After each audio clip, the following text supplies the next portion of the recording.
कि जब हम पेन को हेयर से रब करते थे तो देखा था वो कागज के टुकड़े कैसे अट्रैक्ट होते थे, है ना। इनका भाई क्या हो गया, ब्रेकअप हो गया, एक दूसरे से दूर भाग रहे हैं और उनका क्या हो गया भाई, पैचअप हो गया, तो दूसरे की तरफ अट्रैक्ट हो रहा है। जब इलेक्ट्रॉन ट्रांसफर होता है एक बॉडी से दूसरे बॉडी में तो जिस पर जाएगा उस पर निगेटिव आएगा और जिससे जाएगा उस पर पॉजिटिव आएगा, है ना। तो ये काम इस इलेक्ट्रॉन को उठा के यहाँ से यहाँ रखने का कौन करती है, ये बैटरी या फिर सेल। आइडियोग्राफ में ये जो स्लोप है, ठीक है, स्लोप अगर क्या होता है ज़्यादा होता है तो रेजिस्टेंस कम होता है, स्लोप अगर कम होता है तो रेजिस्टेंस ज़्यादा होता है। पावर के 3 और ब्रह्मास्त्र हम लोग निकालेंगे। सिंपली बेटा हम लोग यहाँ पर लिखते हैं पावर इक्वल्स टू W/T, ठीक है। और मैं आराम से मस्त भैया उस पर मूवी देख रहा हूँ, ठीक है, मस्त मूवी देख रहा हूँ, अरे एग्जाम की टेंशन नहीं है, ठीक है। एक दिन पहले वन शॉट देख लेंगे, पढ़ लेंगे, सब काम एक दिन पहले ही हो जाते हैं ना, पूरे साल से तो सो रहे थे। So don't take fair when I am here. Hello everyone, कैसे हैं आप सभी लोग, I hope all is well. So आज हम आगाज करेंगे चैप्टर इलेक्ट्रिसिटी का, और आज कोई वन शॉट नहीं होने वाला है, आज होगा बेटा फाइनल शॉट। मतलब अभी तक जिन बच्चों ने इस चैप्टर को एक भी बार नहीं पढ़ा, नालायक बच्चे वो, और जिन बच्चों ने पढ़ा है फिर भी समझ नहीं आया, वो आज फर्स्ट टाइम होगा उनके लिए, और जिन बच्चों ने पढ़ लिया उनके लिए होगा ये फाइनल रिवीजन। तो फर्स्ट एंड लास्ट टाइम और फाइनल टाइम आज हम इस चैप्टर को ऐसे पढ़ेंगे कि अब जो है बोर्ड एग्जाम के लिए बिल्कुल हम क्या हो जाएंगे, एकदम 100% प्रिपेयर हो जाएंगे। मैं जानता हूं बच्चों भाई आपको इस चैप्टर के न्यूमेरिकल से बहुत ज्यादा डर लगता है ना। So don't take fair when I am here. चलो स्टार्ट करते हैं चैप्टर इलेक्ट्रिसिटी, और सबसे पहला टॉपिक हमारा है चार्ज, ठीक है। चार्ज को समझते हैं। तो भाई हम लोगों ने ना अपने बचपन में एक गेम खेला था, और वो गेम क्या था कि जब हम पेन को हेयर से रब करते थे तो देखा था वो कागज के टुकड़े कैसे अट्रैक्ट होते थे, है ना। पेपर को क्या करता था, पेन अट्रैक्ट कर लेता था। क्यों भाई अट्रैक्ट कर लेता, आओ इसके पीछे की साइंस समझते हैं, ठीक है। क्या होता था भाई कि जब हम प्लास्टिक के पेन को हेयर से रब किया करते थे, ठीक है, तब होगा क्या भाई, मान लेते हैं प्लास्टिक का एक एटम ले लिया, न्यूट्रल एटम, इसमें नंबर ऑफ इलेक्ट्रॉन कितने हैं, 10, एंड 10 क्या होंगे, नंबर ऑफ प्रोटॉन, ठीक है। इलेक्ट्रॉन प्रोटॉन एक न्यूट्रल एटम में बराबर होते हैं, ठीक। तो ऐसे ही हेयर का भी एक हम एटम ले लेते हैं, ठीक है, इसमें भी मान लेते हैं नंबर ऑफ इलेक्ट्रॉन कितने होंगे, 10, एंड 10 नंबर ऑफ प्रोटॉन, ठीक है। तो देखो जब दो एटम को आपस में हम रब करेंगे तो भाई फ्रिक्शन की वजह से क्या होगा, हीट जनरेट होगी, और इलेक्ट्रॉन क्या होगा, एक्साइटेड हो जाएगा, और एक्साइटेड होकर एक बॉडी से दूसरे बॉडी में क्या होगा, ट्रांसफर होगा, ठीक। तो यहां पे होता क्या है कि हेयर से भैया एक इलेक्ट्रॉन कहां ट्रांसफर हो जाता है, प्लास्टिक पर, ठीक है, और प्लास्टिक पर ट्रांसफर हो जाता। अब होगा क्या, अब देखो एक इलेक्ट्रॉन यहां से हेयर के एटम से ट्रांसफर होकर कहां चला गया, प्लास्टिक पर, तो यहां कितने इलेक्ट्रॉन रहेगा भाई, 9, और यहां कितने इलेक्ट्रॉन हो गए, 11 इलेक्ट्रॉन, ठीक है। प्रोटॉन उतने ही है, 10 प्रोटॉन यहां भी और 10 प्रोटॉन यहां भी। हुआ क्या भैया, यहां पर एक इलेक्ट्रॉन कम हो गया। हम जानते हैं भाई एक इलेक्ट्रॉन कम हो गया यानी कि एक प्रोटॉन ऑटोमेटिकली क्या हो गया, ज्यादा हो गया, यानी कि पॉजिटिव हो गया ज्यादा, क्या हो गया, पॉजिटिव ज्यादा हो गया, और यहां पर एक इलेक्ट्रॉन आ गया, ठीक, तो एक नेगेटिव आ गया, ठीक है, एक नेगेटिव ज्यादा आ गया, है ना। 10 प्रोटॉन है, 11 इलेक्ट्रॉन है, क्योंकि इलेक्ट्रॉन हेयर से ट्रांसफर से होके कहां आ गया भाई, प्लास्टिक पर आ गया, ठीक। अब ये कैसे पता कि इलेक्ट्रॉन प्लास्टिक से हेयर पे जाएगा या हेयर से प्लास्टिक पर आएगा, ठीक है। तो इसके लिए क्या होता है कि भाई जिसकी इलेक्ट्रॉन अट्रैक्ट करने की टेंडेंसी ज्यादा होती है वो इलेक्ट्रॉन को क्या कर लेता है, अट्रैक्ट कर लेता है, और इसको बोलते हैं भाई इलेक्ट्रॉन एफिनिटी। क्या बोलते हैं, इलेक्ट्रॉन एफिनिटी बोलते हैं, ठीक है। तो प्लास्टिक की इलेक्ट्रॉन एफिनिटी हेयर के कंपैरिजन में भाई ज्यादा होती है, तो इलेक्ट्रॉन कहां ट्रांसफर होगा, प्लास्टिक पर ट्रांसफर होगा, और प्लास्टिक पर आ जाएगा एक नेगेटिव चार्ज। ये जो वर्ड में बोल रहा हूं ना, चार्ज, अभी हम इसी को आगे समझेंगे।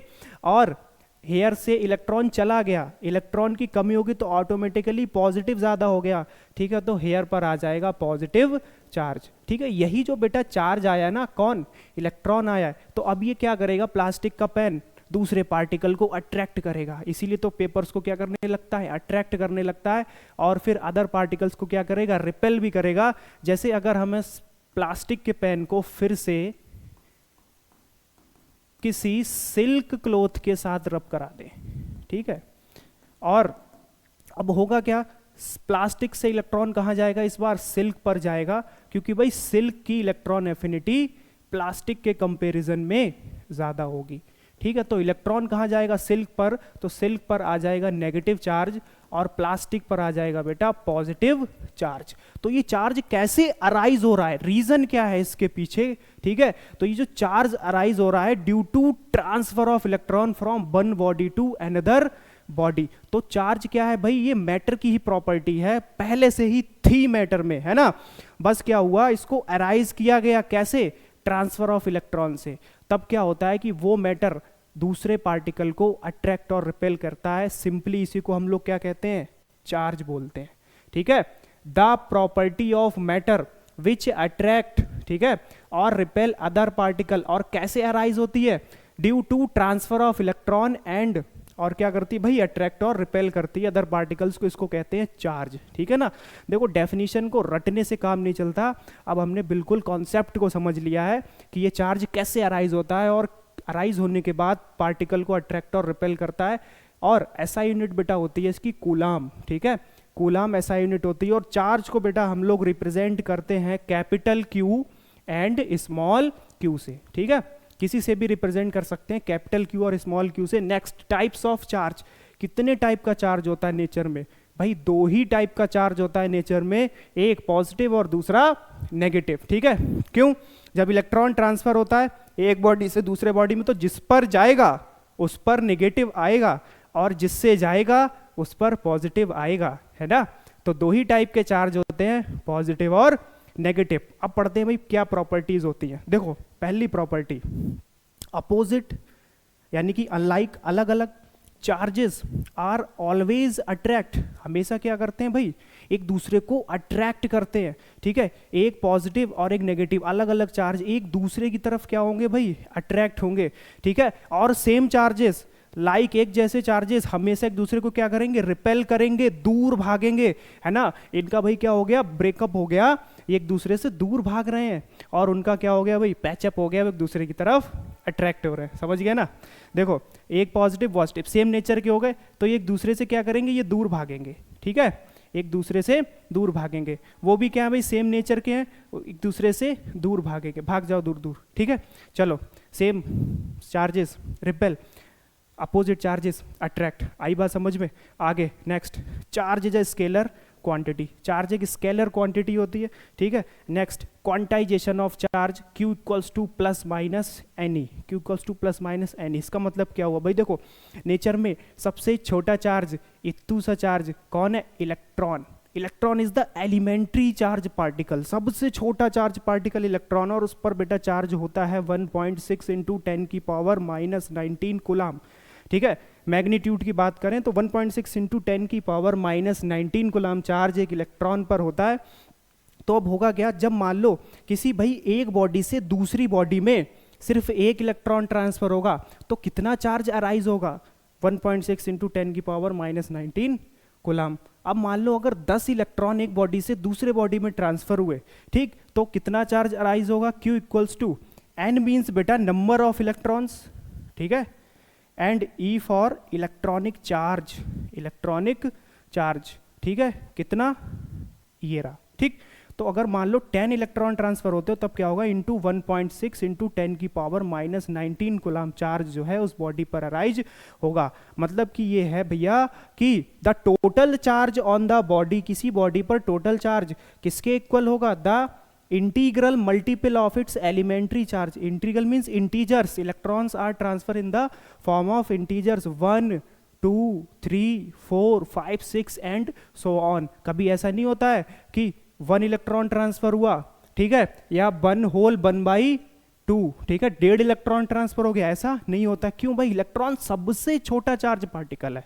ठीक है, सबसे छोटा यानी कि 1, इसके बाद कितना 2, 3, 4 ऐसे चलेगा भाई होल नंबर्स में। ठीक है, तो ये जितने नंबर ऑफ इलेक्ट्रॉन ट्रांसफर होंगे उसकी मल्टीप्लाइड आप कर दोगे किससे, इलेक्ट्रॉनिक चार्ज से, तो मिल जाएगा कि इस बॉडी पर कितना टोटल चार्ज अराइज हुआ। दैट्स ऑल भाई, ये तो था चार्ज का इंट्रोडक्शन। ठीक है, अब हम लोग आगे बात करते हैं, नेक्स्ट है इलेक्ट्रिक पोटेंशियल। ठीक है, इलेक्ट्रिक पोटेंशियल से पहले हम लोग थोड़ा सा समझते हैं कंडक्टर्स और इंसुलेटर्स के बारे में, ठीक है। कंडक्टर्स और इंसुलेटर्स क्या होते हैं? Conductors are those substance which allow electric current to flow through them, which allow charge to pass through them, and insulator are those substance which do not allow, जो allow नहीं करते electric charge को flow करने को, ठीक है। वो क्या कर देते भाई, रोक लेते हैं, स्टॉप कर लेते हैं, ठीक। देखो इंसुलेटर्स क्या होते हैं? ऐसे मटेरियल जो अलाउ नहीं करते, ठीक है, फ्लो ऑफ चार्ज। और फ्लो ऑफ चार्ज से बेटा क्या बनता है? Electric current. अभी आगे पढ़ेंगे, ठीक है। जैसे for an example plastic, would, canvas, rubber, ये सारी चीजें क्या है? इंसुलेटर्स हैं, ठीक है। इनमें चार्ज जो है वो फ्लो नहीं करता, ठीक है, और ये इलेक्ट्रिसिटी को कंडक्ट नहीं करते, इंसुलेटर्स होते हैं। और कंडक्टर्स क्या होते हैं? जो इलेक्ट्रिसिटी को कंडक्ट करते हैं, ठीक है। इलेक्ट्रिक करंट इनमें फ्लो कर जाता है, उनको कहते हैं कंडक्टर्स। और कंडक्टर्स यूज किए जाते हैं कनेक्टिंग वायर्स बनाने में, जैसे कॉपर के वायर, ठीक है, बनाने में, एल्युमिनियम के वायर बनाने में, इलेक्ट्रिक सर्किट्स और कंपोनेंट्स बनाने में कंडक्टर का यूज किया जाता है। कॉपर, एल्युमिनियम, सिल्वर एटसेट्रा वगैरह वगैरह, ठीक है। And silver is the best conductor. Silver जो है बेटा वो सबसे बेस्ट कंडक्टर माना जाता है, ठीक है। Silver is the best conductor of electricity, ठीक है। अब आगे बात करते हैं, देखते हैं क्या है ये electric potential. Electric potential means बेटा देखो सिंपली समझो, जब कोई भी यूनिट पॉजिटिव चार्ज इन्फिनिटी से किसी गिवन पॉइंट पर आता है, ठीक है, तो इन्फिनिटी से गिवन पॉइंट तक लाने में, ठीक है, the amount of work done जो भी होता है वो सिंपली कहलाता है electric potential. The amount of work to carry a unit positive charge from infinity to a given point is called electric potential, ठीक है, समझ गए। और आगे पोटेंशियल डिफरेंस। पोटेंशियल डिफरेंस मतलब एक पॉइंट से दूसरे पॉइंट तक ले जाने में, ठीक है, जो वर्क डन होता है एक चार्ज को, वो कहलाता है पोटेंशियल डिफरेंस, ठीक है। The amount of work to carry a unit charge from one point to another point is called potential difference, ठीक है। देखो भाई अभी समझ आएगा, बिल्कुल बहुत अच्छे से समझ आएगा। देखो इलेक्ट्रॉन्स होते हैं कंडक्टर्स में, ठीक है, और कंडक्टर्स क्या करते हैं? कंडक्ट करते हैं। एक रीजन बेटा और भी है कि इलेक्ट्रॉन्स फ्री होते हैं कंडक्टर में, एक जगह से दूसरी जगह मूव कर सकते हैं, ठीक है। और जब कंडक्टर्स में इलेक्ट्रॉन मूव कर सकते हैं तो continuous flow of electrons, flow of charge क्या बन जाता है? एक इलेक्ट्रिक करंट, ठीक है। आगे पढ़ेंगे इलेक्ट्रिक करंट, ठीक है। तो ये कंडक्टर है, हमने बेटा ना इस कंडक्टर को कनेक्ट कर रखा है एक बैटरी से, ठीक है, एक सेल या फिर बैटरी से कनेक्ट कर रखा है। तो इलेक्ट्रॉन्स पर होता है नेगेटिव चार्ज, और नेगेटिव चार्ज हम जानते हैं भाई पॉजिटिव की तरफ अट्रैक्ट करेगा। किसकी तरफ? पॉजिटिव की तरफ। तो ये इलेक्ट्रॉन जो है वो बैटरी के बेटा पॉजिटिव टर्मिनल की तरफ क्या करेंगे? फ्लो करेंगे। और यहाँ पे आके देखो भाई ये कसमकसी होगी क्या कि ये पॉजिटिव तक तो अट्रैक्ट हो गए, बट उसके आगे क्या है? Negative terminal. अब नेगेटिव नेगेटिव को क्या करेगा? रिपेल करेगा, दूर फेंकेगा, ठीक है। नेगेटिव नेगेटिव रिपेल करेगा। अब ये इलेक्ट्रॉन आगे कैसे जाएगा? जब आगे जाएगा नहीं तो फिर से उसमें वापस जाएगा नहीं जहां से आया था, सर्किट कंप्लीट हो नहीं पाएगा। अब क्या होगा? तो ये काम इस इलेक्ट्रॉन को उठा के यहां से यहां रखने का कौन करती है? ये बैटरी या फिर सेल, ठीक है। कौन करती है? बैटरी या फिर सेल। अब आ गए ना डेफिनेशन समझ में कि the amount of work to carry a charge from one point to another point, ठीक है। तो इसके इस पॉइंट से इस पॉइंट तक ले जाने में जो ये काम कर रहा है कौन? बैटरी या फिर सेल, ठीक है। वो किसके अकॉर्डिंग हो रहा है? इसके पोटेंशियल के अकॉर्डिंग हो रहा है। तो इसी को बोलते हैं भाई पोटेंशियल डिफरेंस। और फिर ये इलेक्ट्रॉन कहाँ चला जाएगा? वापस से इधर जहां से आया था अपने घर पे, ठीक है। और सर्किट क्या हो जाएगा? कंटिन्यूअस कंप्लीट हो जाएगा, ठीक। अब बनाते हैं फॉर्मूला। अब बनाते हैं भाई फॉर्मूला कि पोटेंशियल डिफरेंस क्या है? The amount of work to carry a unit charge, ठीक है, unit charge Q is called simply potential difference. Simple क्या बोलता है? पोटेंशियल डिफरेंस, ठीक है। वोल्टेज भी बोलते हैं, तो V से लिखते हैं V equals to W upon Q, ठीक है। और SI यूनिट क्या होगी? SI यूनिट इज वोल्ट, ठीक है। V से भी डिनोट करते हैं, SI यूनिट इज वोल्ट। तो ये काम कौन कर रहा है यहाँ पर? एक पॉइंट से दूसरे पॉइंट पर ले जाने का काम बैटरी कर रही है। क्या कर रही है भाई? बैटरी कर रही है, ठीक है। बैटरी अपना पोटेंशियल लगा रही है और एक चार्ज को एक पॉइंट से दूसरे पॉइंट तक लेके जा रही है। तो ये पॉजिटिव की तरफ बेटा क्या होगा? हाई पोटेंशियल, ठीक है। और नेगेटिव की तरफ क्या होगा? Low potential. हाई लो, एक डिफरेंस क्रिएट हो जाता है, ठीक है। और जब डिफरेंस क्रिएट होता है तभी उस सर्किट में चार्ज का क्या रहता है? फ्लो रहता है। और जब ये डिफरेंस इक्वल हो जाता है, मीन्स कब? जब ये बैटरी डिस्चार्ज हो जाएगी, ठीक है। बैटरी डिस्चार्ज हो जाएगी भाई, इसके बस की बात अब नहीं रहेगी कि ये चार्ज को उठा उठा के ले जाए पाए इधर, ठीक है, ठीक है। तब क्या होगा?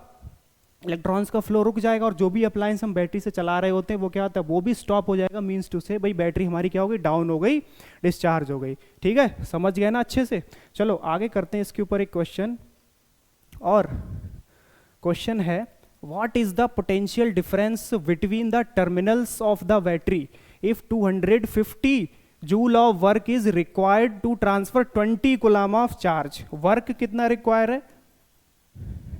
ठीक है, कितना वर्क बेटा रिक्वायर्ड है?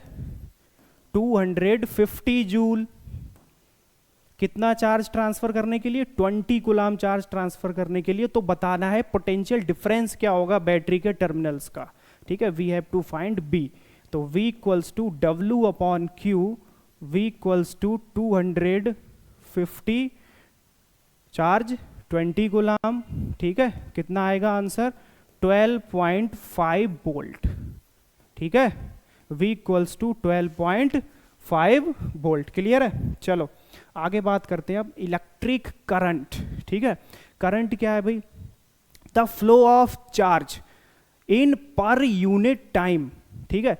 किसी भी भाई वायर के एक क्रॉस सेक्शन एरिया से एक यूनिट टाइम में कितना चार्ज फ्लो कर रहा है, उसके रेट को क्या कहते हैं? Electric current. सपोज दैट हम मान लेते हैं भाई, देखो एक कंडक्टर बनाते हैं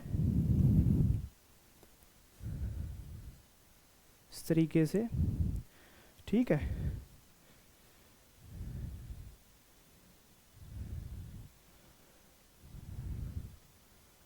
ठीक, देखो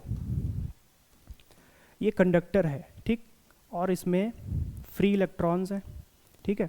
अब ये चार्ज जो है फ्लो कर रहा है, ठीक है। और मान लेते हैं कि एक ये क्रॉस सेक्शनल पॉइंट है, इस क्रॉस सेक्शनल पॉइंट से एक यूनिट टाइम में कितना चार्ज फ्लो करेगा, ठीक है। कितना चार्ज फ्लो करेगा, क्यू क्या करेगा बेटा? फ्लो करेगा। तो उसके रेट को क्या बोलेंगे हम? Electric current. क्या बोलेंगे? Electric current. करंट वर्ड से मतलब ही क्या हुआ? करंट वर्ड का मतलब हुआ कि क्या चल रहा है। क्या चल रहा है भाई? चार्ज चल रहा है। कहाँ से? एक क्रॉस सेक्शनल पॉइंट से एक यूनिट टाइम में कितना चार्ज फ्लो कर रहा है, ठीक है। तो उसको क्या कहते हैं बेटा? Electric current. The flow of electric charge through any cross section of wire. Cross section का मतलब बेटा ये जो वायर होगा आपका, अगर आप उसको एक साइड से देखोगे तो कैसा लगेगा? ये सर्कुलर शेप में, ठीक है। तो किसी भी एक पॉइंट को अगर आप ऐसे कट करके देखोगे तो वो क्या होगा? एक क्रॉस सेक्शन बोलेंगे हम उसको, ठीक है, एक जनरल पॉइंट को, ठीक। इन पर यूनिट टाइम उसे हम क्या कहते हैं बेटा? Electric current. SI unit is ampere. Ampere में मेजर करते हैं इलेक्ट्रिक करंट को। SI यूनिट इज एम्पियर, ठीक है। And current is also a scalar quantity. अब बनाते हैं इसका फॉर्मूला, ठीक। करंट को बेटा डिनोट करते हैं I से, ठीक, equals to the flow of charge Q in per unit time T, ठीक है। I equals to Q upon T। ये बन जाता है हमारे पास इसका फॉर्मूला। और SI यूनिट इज एम्पियर, ठीक है। और we can write short form ampere, ठीक है। A for ampere. समझ गए ना? अब एक बात करते हैं भाई कि व्हाट इज, या फिर define 1 ampere current. 1 ampere current क्या होता है, ठीक। फॉर्मूले से आ जाओ। फॉर्मूला क्या होता है? I equals to Q upon T, ठीक। देखो जब एक कूलम चार्ज, ठीक है, 1 सेकंड में फ्लो करेगा तब कितना करंट बनेगा भाई? 1 एम्पियर। कितना बनेगा? 1 एम्पियर। तो simply we can say when 1 coulomb of charge flows through any cross section of the wire in 1 second, then the current is said to be 1 ampere. ठीक है ना, तब बोला जाएगा करंट कितना होगा 1 एम्पियर। और अब बात करते हैं डायरेक्शन ऑफ करंट, करंट किस डायरेक्शन में फ्लो करता है। ठीक है, तो भी है भाई हमारे पास कंडक्टर है, ठीक है, हमने उसको बैटरी से कनेक्ट कर रखा है भाई। देखो ये कंडक्टर है और कंडक्टर्स में क्या होगा भाई, जितने भी इलेक्ट्रॉन्स हैं वो नेगेटिव चार्ज पार्टिकल है वो सभी बैटरी के पॉजिटिव की तरफ फ्लो करेंगे। ठीक है, पॉजिटिव टर्मिनल की तरफ फ्लो करेंगे। तो फ्लो ऑफ इलेक्ट्रॉन्स जो है वो रहेगा आपका बैटरी के पॉजिटिव टर्मिनल की तरफ। और बेटा ये जो करंट है ना I, वो हमेशा फ्लो करेगा इलेक्ट्रॉन्स के फ्लो के अपोजिट डायरेक्शन में, ये आपका करंट का फ्लो रहेगा। ठीक है, तो current will always flow in the flow of opposite direction of electrons. तो इलेक्ट्रॉन्स फ्लो करते हैं भाई बैटरी के पॉजिटिव टर्मिनल की तरफ, यानी कि नेगेटिव से पॉजिटिव की तरफ फ्लो करते हैं। And current flow from positive to negative terminal of battery. ठीक है, करंट कहां फ्लो करता है, पॉजिटिव से नेगेटिव की तरफ, हमेशा इलेक्ट्रॉन के अपोजिट डायरेक्शन में। समझ गए डायरेक्शन ऑफ करंट। ठीक है, तो flow of conventional current from the positive to negative terminal of battery, और we can simply say in the opposite direction of flow of electron. बस बात खत्म। ठीक, चलो आगे। एमीटर, एमीटर क्या होता है भाई, एक सिंपली डिवाइस है जो करंट को मेजर करने के लिए यूज की जाती है। ठीक है, use to measure electric current. ठीक है, ये इलेक्ट्रिक करंट को मेजर करने के लिए यूज की जाती है। ए लिखा हुआ है इस पर, ठीक है, ए लिखा हुआ है, ए फॉर एमीटर। और बेटा इसको कनेक्ट किया जाता है सर्किट में सीरीज में। It is connected in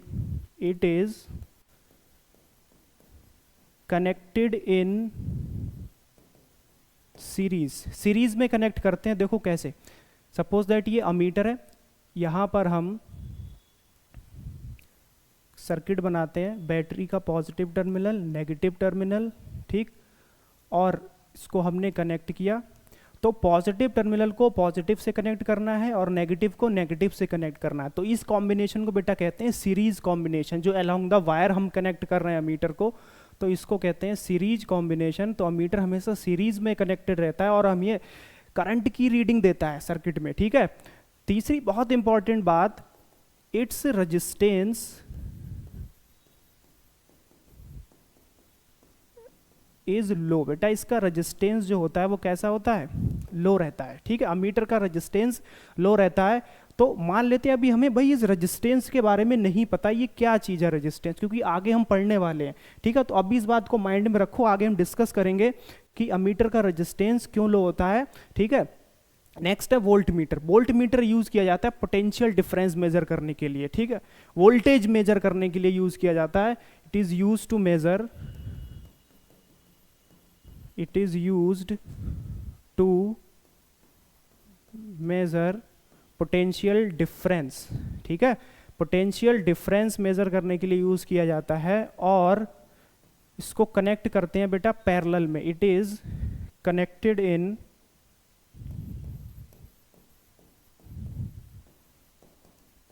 parallel. ठीक है, इसको हम पैरेलल में कनेक्ट करते हैं। देखो आओ कैसे,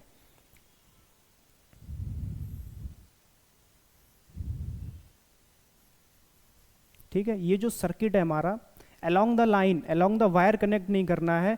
ठीक है, पैरेलली कनेक्ट करना है इस तरीके से। तो अगर हम इधर बैटरी का पॉजिटिव टर्मिनल लेते हैं और इधर नेगेटिव टर्मिनल लेते हैं, तो बेटा पॉजिटिव को पॉजिटिव से कनेक्ट रखना और नेगेटिव को नेगेटिव से कनेक्ट रखना है। तो इस तरीके से हम वोल्ट मीटर को कनेक्ट करते हैं। ये जो कॉन्फ़िगरेशन है इसको बोलते हैं बेटा पैरेलल कॉम्बिनेशन। ठीक है, ये पैरेलल हम कनेक्शन बोलते हैं। It is connected in parallel. बात आई समझ में?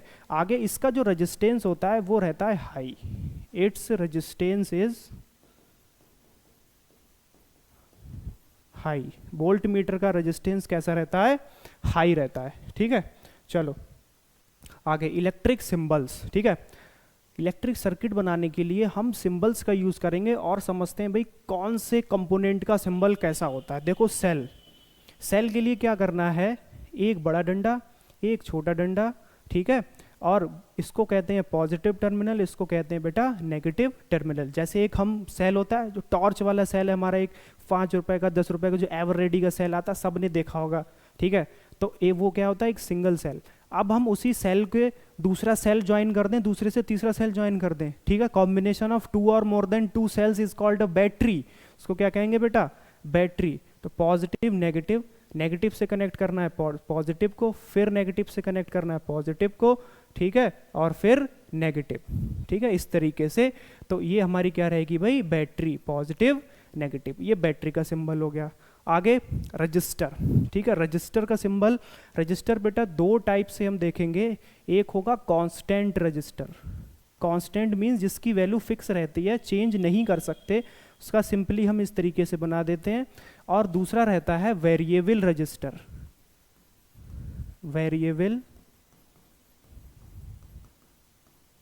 रजिस्टर, ठीक है। वेरिएबल रजिस्टर इस तरीके से ये यूज कर सकते हैं सिंबल, या फिर ये, ठीक है। इसको बेटा हम रीहोस्टेड भी कहते हैं, रीहोस्टेड। इसकी वैल्यू हम चेंज कर सकते हैं, इंक्रीज और डिक्रीज कर सकते हैं। Next switch, switch open switch और दूसरा क्लोज्ड स्विच, ठीक है।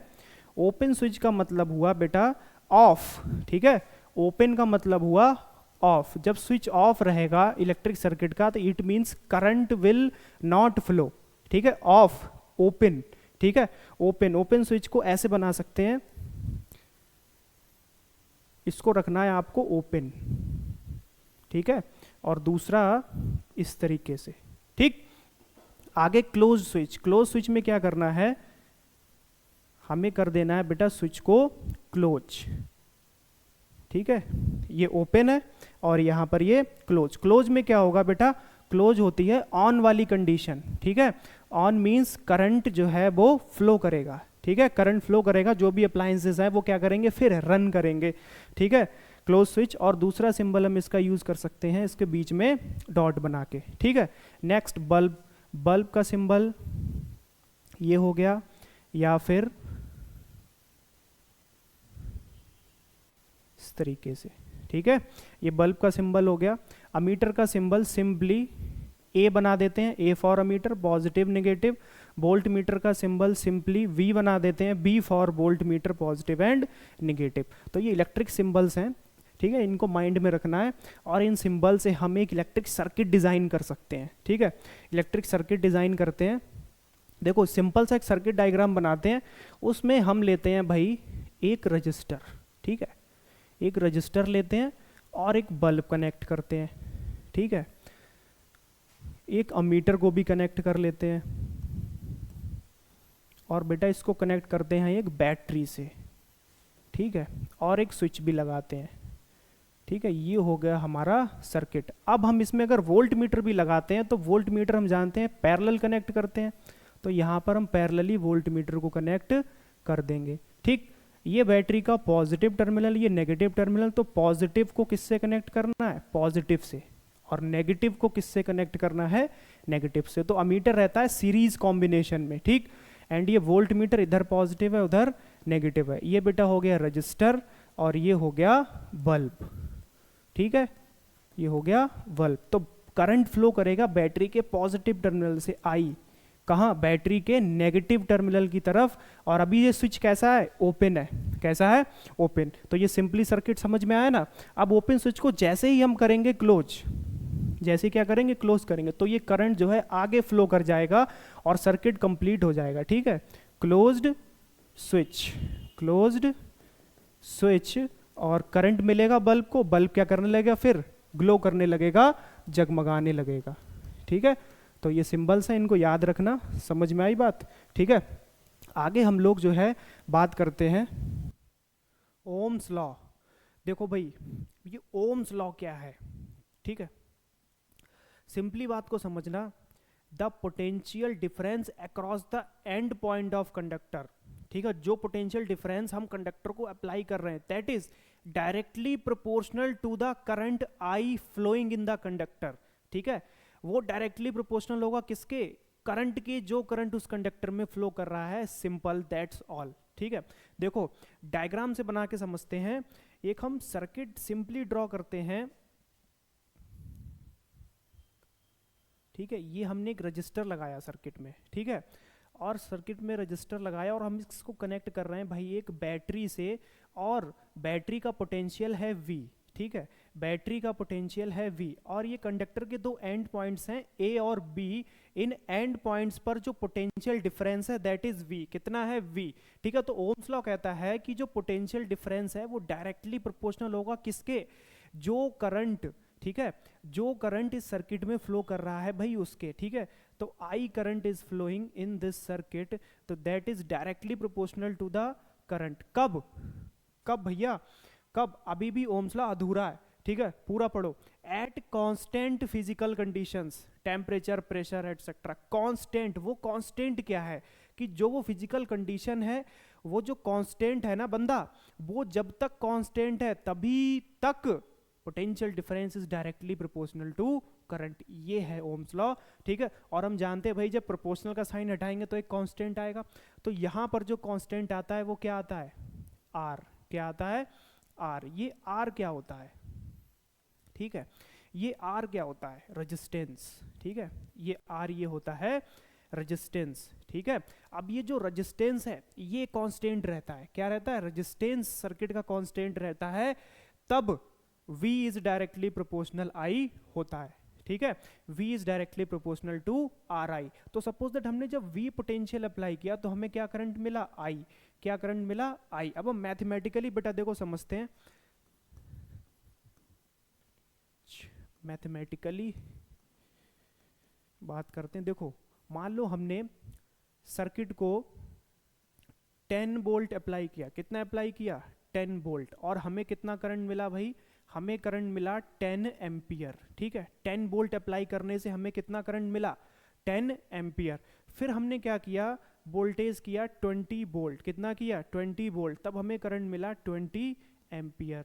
ठीक है, फिर हमने वोल्टेज किया 30 वोल्ट, और 30 वोल्ट पे हमें करंट मिला 30 ampere. V is directly proportional to I। जैसे जैसे आप वोल्टेज इंक्रीज करोगे करंट क्या होगा? इंक्रीज होगा। यही मतलब होता है ना डायरेक्टली प्रोपोर्शनल का।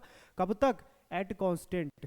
ये जो R है ये क्या रहना चाहिए? कांस्टेंट। ठीक है, तो इक्वेशन क्या? V equals to R I. V equals to R I. इस R की क्या वैल्यू चल रही है?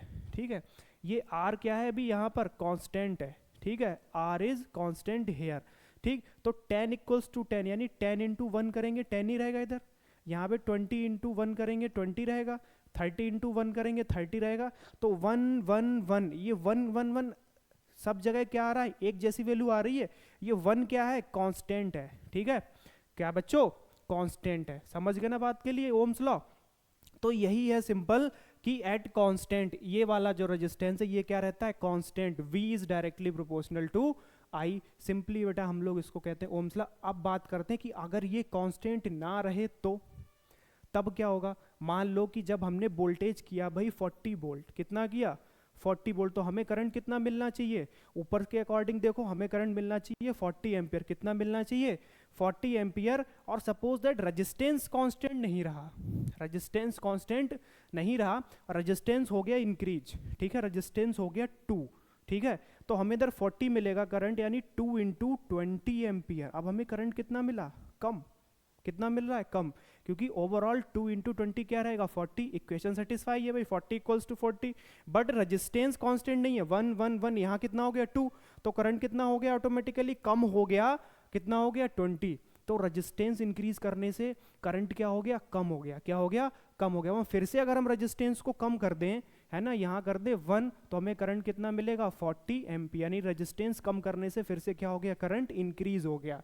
ठीक है, तो ohms law valid till the physical conditions are constant, that is resistance जब तक कांस्टेंट है। ठीक है, तो ओवरऑल बहुत सिंपल है ओम्स लॉ, कुछ नहीं है। At constant physical condition the voltage is directly proportional to current. V is directly proportional to I, directly proportional to I, और प्रोपोर्शनल का साइन हटाएंगे कांस्टेंट आएगा, दैट इज कॉल्ड रेजिस्टेंस। ठीक है, बात आई समझ में?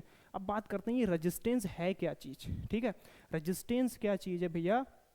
रेजिस्टेंस जो है वो एक कंडक्टर की ही प्रॉपर्टी है। ठीक है, जो पहले से ही उसमें होती है, कंडक्टर की ही प्रॉपर्टी है भाई, वो कहीं बाहर से नहीं है ला करके ऐड ऑन कर दी जाती है। ये एक ऐसी प्रॉपर्टी है ना जो फ्लो ऑफ करंट का क्या करती है, अपोज करती है।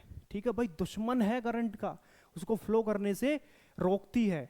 ठीक है, तो क्या है, the property of conductor by virtue of which it opposes the flow of current, ये फ्लो ऑफ करंट का अपोज करती है। ठीक है, ओम्स लॉ की equation V equals to R I, तो यहां से बेटा रेजिस्टेंस क्या हो जाएगा, R equals to V upon I, R equals to V upon I. तो ये हमें रेजिस्टेंस का फॉर्मूला मिल गया। ठीक है, SI यूनिट की बात करें तो रेजिस्टेंस की SI यूनिट होती है बेटा ओम। ठीक है, और एक सिंबल से भी हम इसको बना सकते हैं, दैट इज कॉल्ड ओम। ठीक, तो R equals to V upon I. ठीक है, ये कह सकते हैं ना एक तरीके से रुकावट है करंट के फ्लो में रेजिस्टेंस। अब ये रेजिस्टेंस इंक्रीज और डिक्रीज कैसे होता है, ठीक है, रेजिस्टेंस इंक्रीज और डिक्रीज कैसे होता है, तो इसके बेटा फैक्टर्स हैं। ठीक है, उन फैक्टर्स का इफेक्ट इस रेजिस्टेंस पर पड़ता है, उन फैक्टर्स के चेंज होने से ये रेजिस्टेंस भी चेंज होता है। ठीक है, तो अभी अगर हम इस इक्वेशन को देखें तो R equals to V upon I means to say resistance is inversely proportional to current. ठीक है, अगर बेटा रेजिस्टेंस इंक्रीज होगा तो करंट क्या होगा भाई, डिक्रीज होगा। ठीक, और अगर भाई रेजिस्टेंस डिक्रीज होगा तो करंट क्या होगा, इंक्रीज होगा, है ना, सिंपल सी बात है, करंट क्या होगा, डिक्रीज होगा। ठीक है, रेजिस्टेंस इंक्रीज होगा तो करंट डिक्रीज होगा, और रेजिस्टेंस डिक्रीज होगा तो करंट इंक्रीज होगा। मान लो भाई किसी भी कंडक्टर का जो रेजिस्टेंस है वो क्या हो गया, डबल हो गया, क्या हो गया, अगर ये चीज डबल होगी तो ये चीज क्या हो जाएगी बेटा, हाफ हो जाएगी जस्ट, है ना, करंट क्या हो जाएगा, हाफ हो जाएगा। और अगर रेजिस्टेंस कम हो गया, रेजिस्टेंस हाफ हो गया तो करंट क्या हो जाएगा, डबल हो जाएगा, करंट क्या हो जाएगा भाई, डबल हो जाएगा।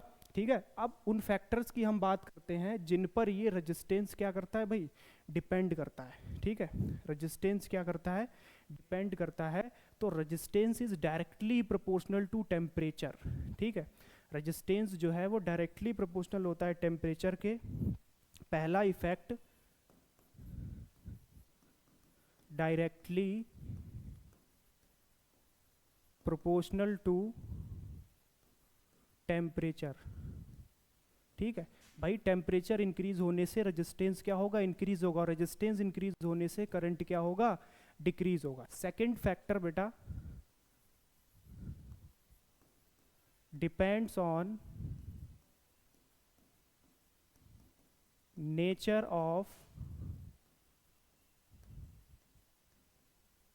Material of wire. अलग अलग वायर अलग अलग मटेरियल के होते हैं, तो उनके मटेरियल की क्वालिटी पर ये डिपेंड करता है resistance. And third, resistance is directly proportional to, directly proportional to length of wire. ठीक है, R is directly proportional to length. ठीक, लेंथ के डायरेक्टली प्रोपोर्शनल होगा। ठीक है, वायर की लेंथ डबल करोगे रेजिस्टेंस डबल हो जाएगा, लेंथ 4 टाइम्स करोगे रेजिस्टेंस भी 4 टाइम्स हो जाएगा, है ना। And fourth, inversely proportional to, inversely proportional to area of cross section, inversely proportional to area of cross section. Area of cross section means कि जो वायर की थिकनेस होती है ना, साइड से देखते हैं वो सर्कुलर लगता है हमें। ठीक है, तो वो सर्किल का जो एरिया है, एरिया का फॉर्मूला पाई आर स्क्वायर वही रहेगा ना, सेम। ठीक है, तो एरिया ऑफ क्रॉस सेक्शन के क्या होता है, इनवर्सली प्रोपोर्शनल होता है। मींस टू से भाई अगर ये एरिया ऑफ क्रॉस सेक्शन ज्यादा है, मतलब वायर थिक है, मोटा है, तो रेजिस्टेंस क्या होगा, कम होगा। और एरिया ऑफ क्रॉस सेक्शन अगर कम है, वायर पतला है, थिन है, तब रेजिस्टेंस क्या होगा भाई, ज्यादा होगा। ठीक, अब देखो हम दोनों इक्वेशन को कंबाइंड करते हैं, on combining first and second. ठीक है, दोनों इक्वेशन को कंबाइन करते हैं तो हमें मिलेगा R is proportional to L upon A, proportional का साइन हटाने तो कांस्टेंट आता है। ठीक है, तो यहां पर बेटा कांस्टेंट आएगा रो L अपॉन ए। ठीक है, R equals to rho L upon A. Rho क्या है भाई, rho is called resistivity, rho is called resistivity. ठीक है।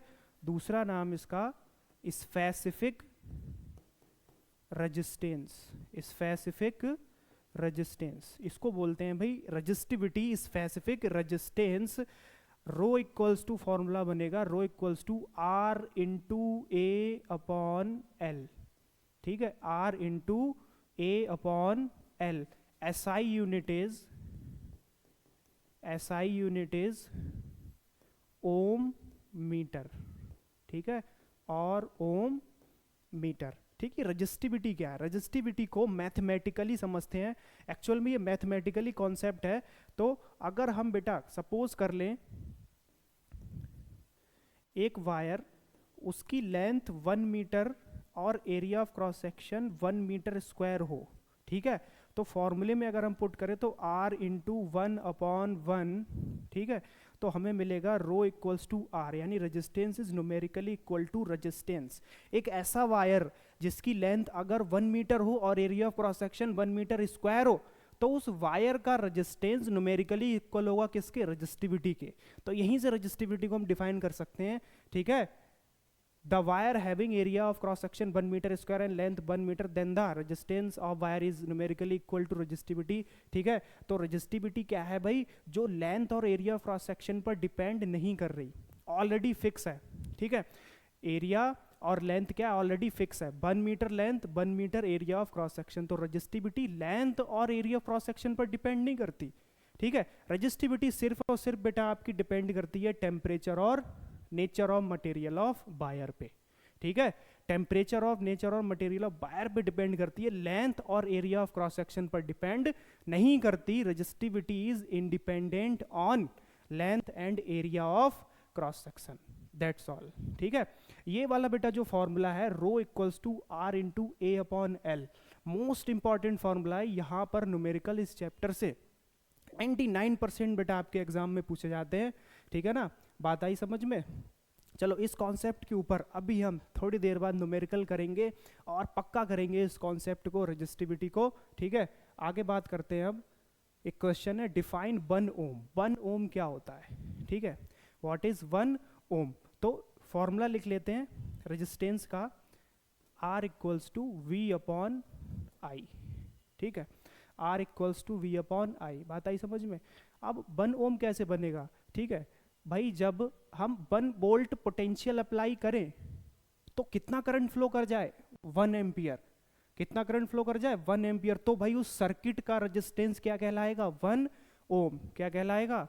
1 ओम। तो 1 volt potential and 1 ampere current, तो रेजिस्टेंस क्या कहलाएगा भाई? 1 ओम, ठीक है। When the potential difference across the conductor is 1 volt, then the flow of current is 1 ampere, then resistance of that circuit is said to be 1 ampere. Theoretically हम इसको लिख सकते हैं, सबसे पहले दिमाग लगाना है फॉर्मूले पर कि वोल्टेज 1 वोल्ट होगा, करंट 1 एम्पियर होगा, तो 1/1 एग्जैक्टली हमें क्या मिलेगा? 1 एम्पियर। CBSE 2022 में पूछा था ये क्वेश्चन। नेक्स्ट है what is the resistance of a conductor through which a current of 0.5 ampere. कितना करंट है बेटा? 0.5 ampere flows when a potential difference of 2 volt is applied. Potential difference 2 volt apply हो रहा है, तो उस कंडक्टर का रेजिस्टेंस कितना होगा? R फाइंड करना है, ठीक है। Ohm's law V equals to IR, ठीक। तो R इक्वल्स टू बेटा क्या होगा? R equals to V upon I, ठीक। वोल्टेज कितना गिवन है हमें? 2। करंट कितना गिवन है? 0.5। कितना गिवन है भाई? 0.5 डिवाइड कर लेते हैं, पॉइंट से 0 कैंसिल, 5 4 जा 20, तो रेजिस्टेंस बेटा आ जाएगा 4 ओम, ठीक है। एक बार और समझाता हूं फटाफट। What is the resistance of conductor? भाई जिसमें 0.5 एम्पियर करंट फ्लो कर रहा है, तो नोट डाउन करो I equals to 0.5। Potential difference कितना है? 2 वोल्ट, ठीक है। R फाइंड करना है हमें, तो R इक्वल्स टू क्या इक्वेशन बनेगी? यहाँ से I इधर आ जाएगा ना, डिवाइड में R equals to V upon I। Value put करते हैं, 2/0.5 डिवाइड कर लिया, 4 ओम आंसर आ गया, सिंपल, ठीक है। चलो आगे VI कैरेक्टरिस्टिक्स, ठीक है, वोल्टेज और करंट कैरेक्टरिस्टिक्स हैं, ठीक है, ओम्स लॉ की। तो ओम्स लॉ में हमने क्या पढ़ा था भाई? Voltage is directly proportional to current. जैसे जैसे वोल्टेज बढ़ाओगे वैसे वैसे करंट बढ़ेगा एट कांस्टेंट रेजिस्टेंस पर, ठीक है। तो एक हमें मिलता है बिल्कुल लीनियरली ग्राफ, ठीक है। VI ग्राफ जो होगा वो क्या होगा? लीनियरली ग्राफ होगा, डायरेक्टली प्रोपोर्शनल ग्राफ ऐसे बनाते हैं, लेकिन ये जो लाइन है ये क्या रिप्रेजेंट कर रही है, ठीक है, ये लाइन बेटा रिप्रेजेंट करती है रेजिस्टेंस को, किसको, रेजिस्टेंस को, ठीक है ना, कि अगर ये लाइन इस तरीके से बिल्कुल एक कांस्टेंट पोजीशन पर है तो आप जैसे जैसे वोल्टेज बढ़ाओगे उसी अकॉर्डिंग लीनियरली क्या करेगा बेटा, आपका करंट इंक्रीज करेगा, ठीक है। और ये जो लाइन का ये जो यहाँ से ये झुकाव है इसको कहते हैं ना स्लोप, इसको क्या बोलते हैं, स्लोप, ठीक है। इस लाइन का जो स्लोप है वो बेटा डायरेक्टली हमें क्या देता है, रेजिस्टेंस देता है, क्या देता है, रेजिस्टेंस देता है, ठीक है। ये स्लोप जो होता है ये जितना ज़्यादा होगा, स्लोप वी आई करेक्टरिस्टिक में जितना ज़्यादा होगा तो रेजिस्टेंस भी उतना ही ज़्यादा होगा, ठीक है। स्लोप ज़्यादा होगा, रेजिस्टेंस भी ज़्यादा होगा, और इस इक्वेशन से हम जानते हैं R equals to V upon I से कि अगर रेजिस्टेंस बढ़ेगा तो करंट घटेगा, ठीक है। तो स्लोप ज़्यादा होगा, रेजिस्टेंस ज़्यादा होगा तो करंट क्या होगा, कम होगा। किसकी बात करें, वी आई करेक्टरिस्टिक यानी वी आई ग्राफ की, only for V I graph. अब हम जरा सा इस ग्राफ को थोड़ा चेंज करके बनाते हैं। अगर बेटा हम इस ग्राफ को ऐसे ड्रॉ करें, ठीक है, आई को इधर ले लें और वी को इधर ले लें, इसको क्या बोला जाएगा, आई बी ग्राफ, ठीक है, I B graph. Voltage is directly proportional to current, या बोलो current is directly proportional to voltage, ठीक है, बात तो एक ही है ना, ठीक। अब ये जो स्लोप होगा ये हमें रेजिस्टेंस देगा। अब यहां पर जो स्लोप होगा, ठीक है, अगर वो इंक्रीज होगा, अगर बेटा स्लोप क्या होगा, इंक्रीज होगा, तो रेजिस्टेंस क्या होगा, डिक्रीज होगा। किसमें, आई बी ग्राफ में रेजिस्टेंस क्या होगा, डिक्रीज होगा। रेजिस्टेंस डिक्रीज होगा तो करंट क्या होगा, इंक्रीज होगा, ठीक है। इस बात को ऐसे नहीं समझ पा रहे हो तो थोड़ा ऐसे समझो, बहुत सिंपल मेथड। देखो ये रेजिस्टेंस है, ये जितना ज़्यादा बेटा क्या होगा, डिक्रीज होगा, तो ये ग्राफ ऊपर जाएगा, ऊपर जाएगा तो देखो अभी करंट की वैल्यू हमें यहाँ मिल रही है मैक्सिमम, जैसे जैसे रेजिस्टेंस बढ़ेगा तो ये ग्राफ यहाँ जाएगा, करंट की वैल्यू क्या मिलेगी, हमें कम मिलेगी, क्या मिलेगी, कम मिलेगी। अब इसमें आ जाओ, ठीक है, ये रेजिस्टेंस है, रेजिस्टेंस जितना ज़्यादा होगा, तो इस बार हमने वाई एक्सिस पर करंट प्लॉट कर रखा है, ये स्लोप जितना ज़्यादा होगा तो उतना वाई एक्सिस पर डिस्टेंस इंक्रीज होगी, है ना, वाई एक्सिस पर डिस्टेंस इंक्रीज होगी, ठीक है, तो करंट इंक्रीज होगा, है ना, करंट क्या होगा, इंक्रीज होगा। तो स्लोप इंक्रीज होने से यहाँ पर रेजिस्टेंस क्या होगा, डिक्रीज होगा, और करंट क्या होगा, इंक्रीज होगा। किसके लिए, आई बी ग्राफ के लिए, ठीक है, क्लियर है, ठीक। चलो आगे क्वेश्चन सीबीएसई 2024 में पूछा था, study I B graph and select the correct statement, ठीक है। ये आई बी ग्राफ हमको गिवन है, इसको ध्यान से देखो और सिलेक्ट करो कौन सा स्टेटमेंट करेक्ट है, ठीक है। क्या तीनों रेजिस्टेंस इक्वल हो सकते हैं, इक्वल तो नहीं हो सकते हैं, ठीक है, ये तो गलत ही हो गया। आगे देखो आई बी ग्राफ है ना, आई बी ग्राफ में ये जो स्लोप है, ठीक है, स्लोप अगर क्या होता है, ज़्यादा होता है तो रेजिस्टेंस कम होता है, स्लोप अगर कम होता है तो रेजिस्टेंस ज़्यादा होता है, ठीक है। तो रेजिस्टेंस ज़्यादा, सबसे कम स्लोप किसका है, R3 का है, तो R3 का रेजिस्टेंस सबसे ज़्यादा होगा, ठीक है। और सबसे ज़्यादा स्लोप किसका है, R1 का है, ठीक है। सबसे ज़्यादा स्लोप R1 का है तो R1 का रेजिस्टेंस क्या होगा, सबसे कम होगा, सबसे कम होगा, और R2 क्या होगा, बीच में होगा, ठीक है। R3 is smaller than R2 is smaller than R1, ये वाला ऑप्शन हमारा करेक्ट हो जाएगा, ठीक है, बात आई समझ में। Next 2BI graph A and B for series and parallel combination, series और पैरेलल कॉम्बिनेशन पर है। इस क्वेश्चन को अभी हम थोड़ी देर में देखते हैं, पहले हम समझते हैं कॉम्बिनेशन ऑफ रजिस्टर। इस टॉपिक को पढ़ने के बाद वो क्वेश्चन हमें अच्छे से समझ आएगा। कॉम्बिनेशन ऑफ रजिस्टर, पहला सीरीज कॉम्बिनेशन, रजिस्टर को हम जब सीरीज में कंबाइंड कर दें, ठीक है, एक एंड को दूसरे एंड को, उसके पहले एंड को दूसरे एंड को, ये बेटा सीरीज कॉम्बिनेशन है, छाप लो बिल्कुल दिमाग में, है ना, आंखों में बिठा लो इसकी फोटो, इसको सीरीज कॉम्बिनेशन कहते हैं। और ये है पैरेलल कॉम्बिनेशन, एक के ऊपर एक के ऊपर एक के नीचे एक के नीचे एक, ये पैरेलल कॉम्बिनेशन है। अब सीरीज कॉम्बिनेशन की सबसे खास बात देखो, सीरीज कॉम्बिनेशन बेटा पूरी सीरीज में करंट रहेगा सेम, ठीक है ना, करंट रहेगा सेम, और वोल्टेज रहता है अलग अलग, ठीक है। यहाँ R1 रेजिस्टेंस के अक्रॉस वोल्टेज होगा V1, R2 रेजिस्टेंस के अक्रॉस वोल्टेज होगा V2, और R3 रेजिस्टेंस के अक्रॉस वोल्टेज होगा V3, ठीक है। करंट सेम, वोल्टेज डिफरेंट, ठीक है, इस बात को याद रखो। I क्या रहेगा, सेम, और वोल्टेज क्या रहेगा, डिफरेंट, ओके, ठीक है। Next parallel combination, parallel combination में बेटा ये ब्रांच AB मान लेते हैं इसको, CD E F G H. Parallel में वोल्टेज सेम रहता है, अगर यहाँ वोल्टेज V है तो यहाँ भी V होगा, यहाँ भी V होगा और यहाँ भी V होगा, यानी कि बेटा वोल्टेज क्या रहता है यहाँ पर, सेम रहता है, बट करंट अलग अलग। R1 के अक्रॉस करंट I1, R2 के अक्रॉस करंट I2, R3 के across current I3 and number of resistance 3 4 5 6 and so on, IN के अक्रॉस करंट IN। तो करंट रहता है बेटा यहाँ पर डिफरेंट, I रहता है डिफरेंट, इस बात को याद रखना, ठीक।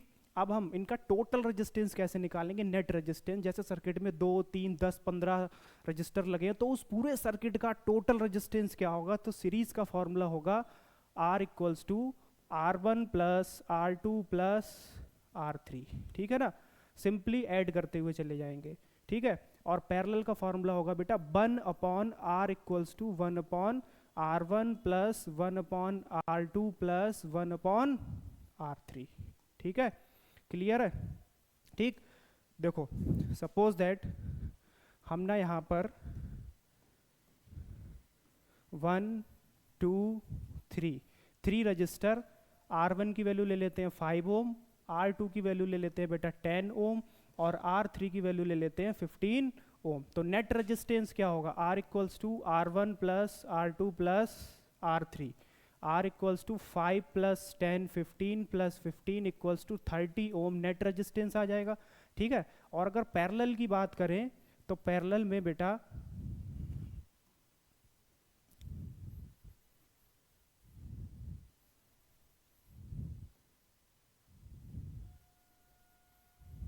तीन रजिस्टर, R1 इसकी वैल्यू ले लेते हैं बेटा 2 ओम, R2 इसकी वैल्यू ले लेते हैं बेटा 4 ओम एंड R3 इसकी वैल्यू ले लेते हैं बेटा 8 ओम, ठीक है, A and B terminal.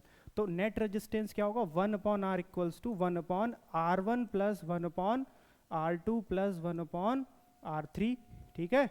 R1 की वैल्यू 1 अपॉन 2 प्लस R2 की वैल्यू 1 अपॉन 4 प्लस R3 की वैल्यू 1 अपॉन 8, ठीक है। एलसीएम लेते हैं तीनों का, 2 4 8 का एलसीएम 8, 2 4 जा 8 4 2 जा 8 प्लस 1 4 प्लस 2 6 प्लस 1 7 अपॉन 8, ठीक है। तो 1 upon R equals to 7 upon 8, तो आंसर आएगा, इसको उल्टा कर दो, 8 अपॉन 7 ओम, तो ये आएगा नेट रेजिस्टेंस, ठीक है। देखो सीरीज में एक चीज याद रखना, हमने क्या लिया था, सबसे छोटा रेजिस्टेंस 5 ओम का और सबसे बड़ा रेजिस्टेंस 15 ओम का। तो जो टोटल रेजिस्टेंस आएगा ना, वो इन इंडिविजुअल रेजिस्टेंस में जो रेजिस्टेंस सबसे बड़ा होगा उससे भी ज्यादा आंसर आएगा। सबसे बड़ा क्या था, 15 ओम, क्या था 15 ओम, तो 15 से भी ग्रेटर वैल्यू आएगी टोटल रेजिस्टेंस की, यानी कि बेटा सीरीज में, ठीक है, जो ओवरऑल रेजिस्टेंस होता है, ठीक है, ओवरऑल रेजिस्टेंस होता है वो कैसा होता है बेटा, लार्ज, बड़ा होता है, ठीक है, या फिर कह ले मोर, ज्यादा होता है देन इंडिविजुअल रेजिस्टेंस, ठीक है।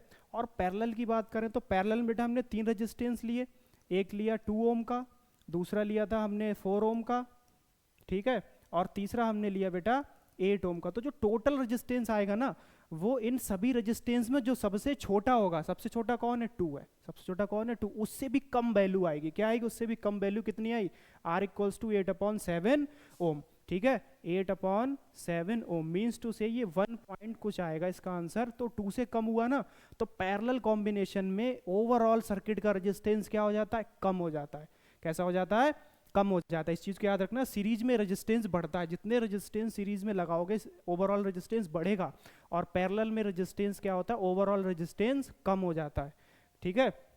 चलो आगे सिंपली क्वेश्चन है, कैलकुलेट द टोटल रेजिस्टेंस। इसका हमें टोटल रेजिस्टेंस निकालना है, 2 5 3, तीनों सीरीज में लगे हैं, तो 2 प्लस 5 प्लस 3, ठीक है, 5 2 7 प्लस 3 10 ओम इसका आंसर आ जाएगा ना, ठीक है। Next 2 ohm 4 ohm 4 ohm and 8 ohm, 4 resistance हैं पैरेलल में लगे हुए, ठीक है। तो 1 upon R equals to 1 upon 2 plus 1 upon 4 plus 1 upon 4 plus 1 upon 8, ठीक है। एलसीएम लेते हैं इनका, क्या आएगा, एलसीएम आ जाएगा बेटा 8, 2 4 ज़ा 8, 4 2 ज़ा 8, 4 2 ज़ा 8, 1 upon R equals to 4 4 8 plus 1 9, 9 upon 8। ठीक है, फाइनली हमारा आंसर आ जाएगा R equals to 8 upon 9 ohm. Clear है बात, एकदम क्लियर कट। ठीक, देखो सीबीएसई 2022 में पूछा गया ये सवाल, calculate total resistance and current through the ammeter. इस सर्किट का हमें टोटल रेजिस्टेंस निकालना है और करंट फाइंड करना है कि इस अमीटर से कितना करंट फ्लो करेगा। तो पहले निकालते हैं टोटल रेजिस्टेंस। अब इसमें भाई देखो 10 ओम और 50 ओम जो दोनों रेजिस्टेंस है वो आपस में सीरीज में है। पहले हम इन दोनों का नेट निकालेंगे, इन दोनों को बना के एक रेजिस्टेंस बनाएंगे। तो 50 प्लस 10, ठीक है, आर नेमिंग कर लेते हैं बेटा, यहाँ पर R1, इसको R2 और इसको R3 मान लेते हैं। तो पहले हम निकालेंगे R12, तो R1 प्लस R2, R12 कितना आ जाएगा 10 प्लस 50 60 ओम। ठीक है, ये 60 ओम का एक रेजिस्टेंस बन गया जो नीचे R3 के साथ कैसा है, पैरेलल में है। तो 30 और 30 आपस में क्या हो जाएंगे, पैरेलल में। तो 1 अपॉन R इक्विवेलेंट जो आएगा ना, तो वो 1 अपॉन ये ऊपर वाला 60, 10 प्लस 50 60, ठीक है, और ये नीचे वाला 30, ये दोनों क्या होंगे, पैरेलल में होंगे, प्लस 1 अपॉन 30। ठीक है, इसको सॉल्व करते हैं तो 1 upon R equivalent equals to 60, 30 का LCM 60, 1 plus 2 equals to 3 upon 60 20। ठीक है ना, तो फाइनली जो हमारा आंसर आएगा इक्विवेलेंट इक्वल्स टू 20 ओम। ठीक है, 20 ओम। तो नेट रेजिस्टेंस क्या होगा बेटा, 20 ओम होगा। क्या होगा, 20 ओम। फिर हमें पूछा करंट थ्रू द अमीटर। अब यहाँ पर बैटरी कितने की, 6 वोल्ट की।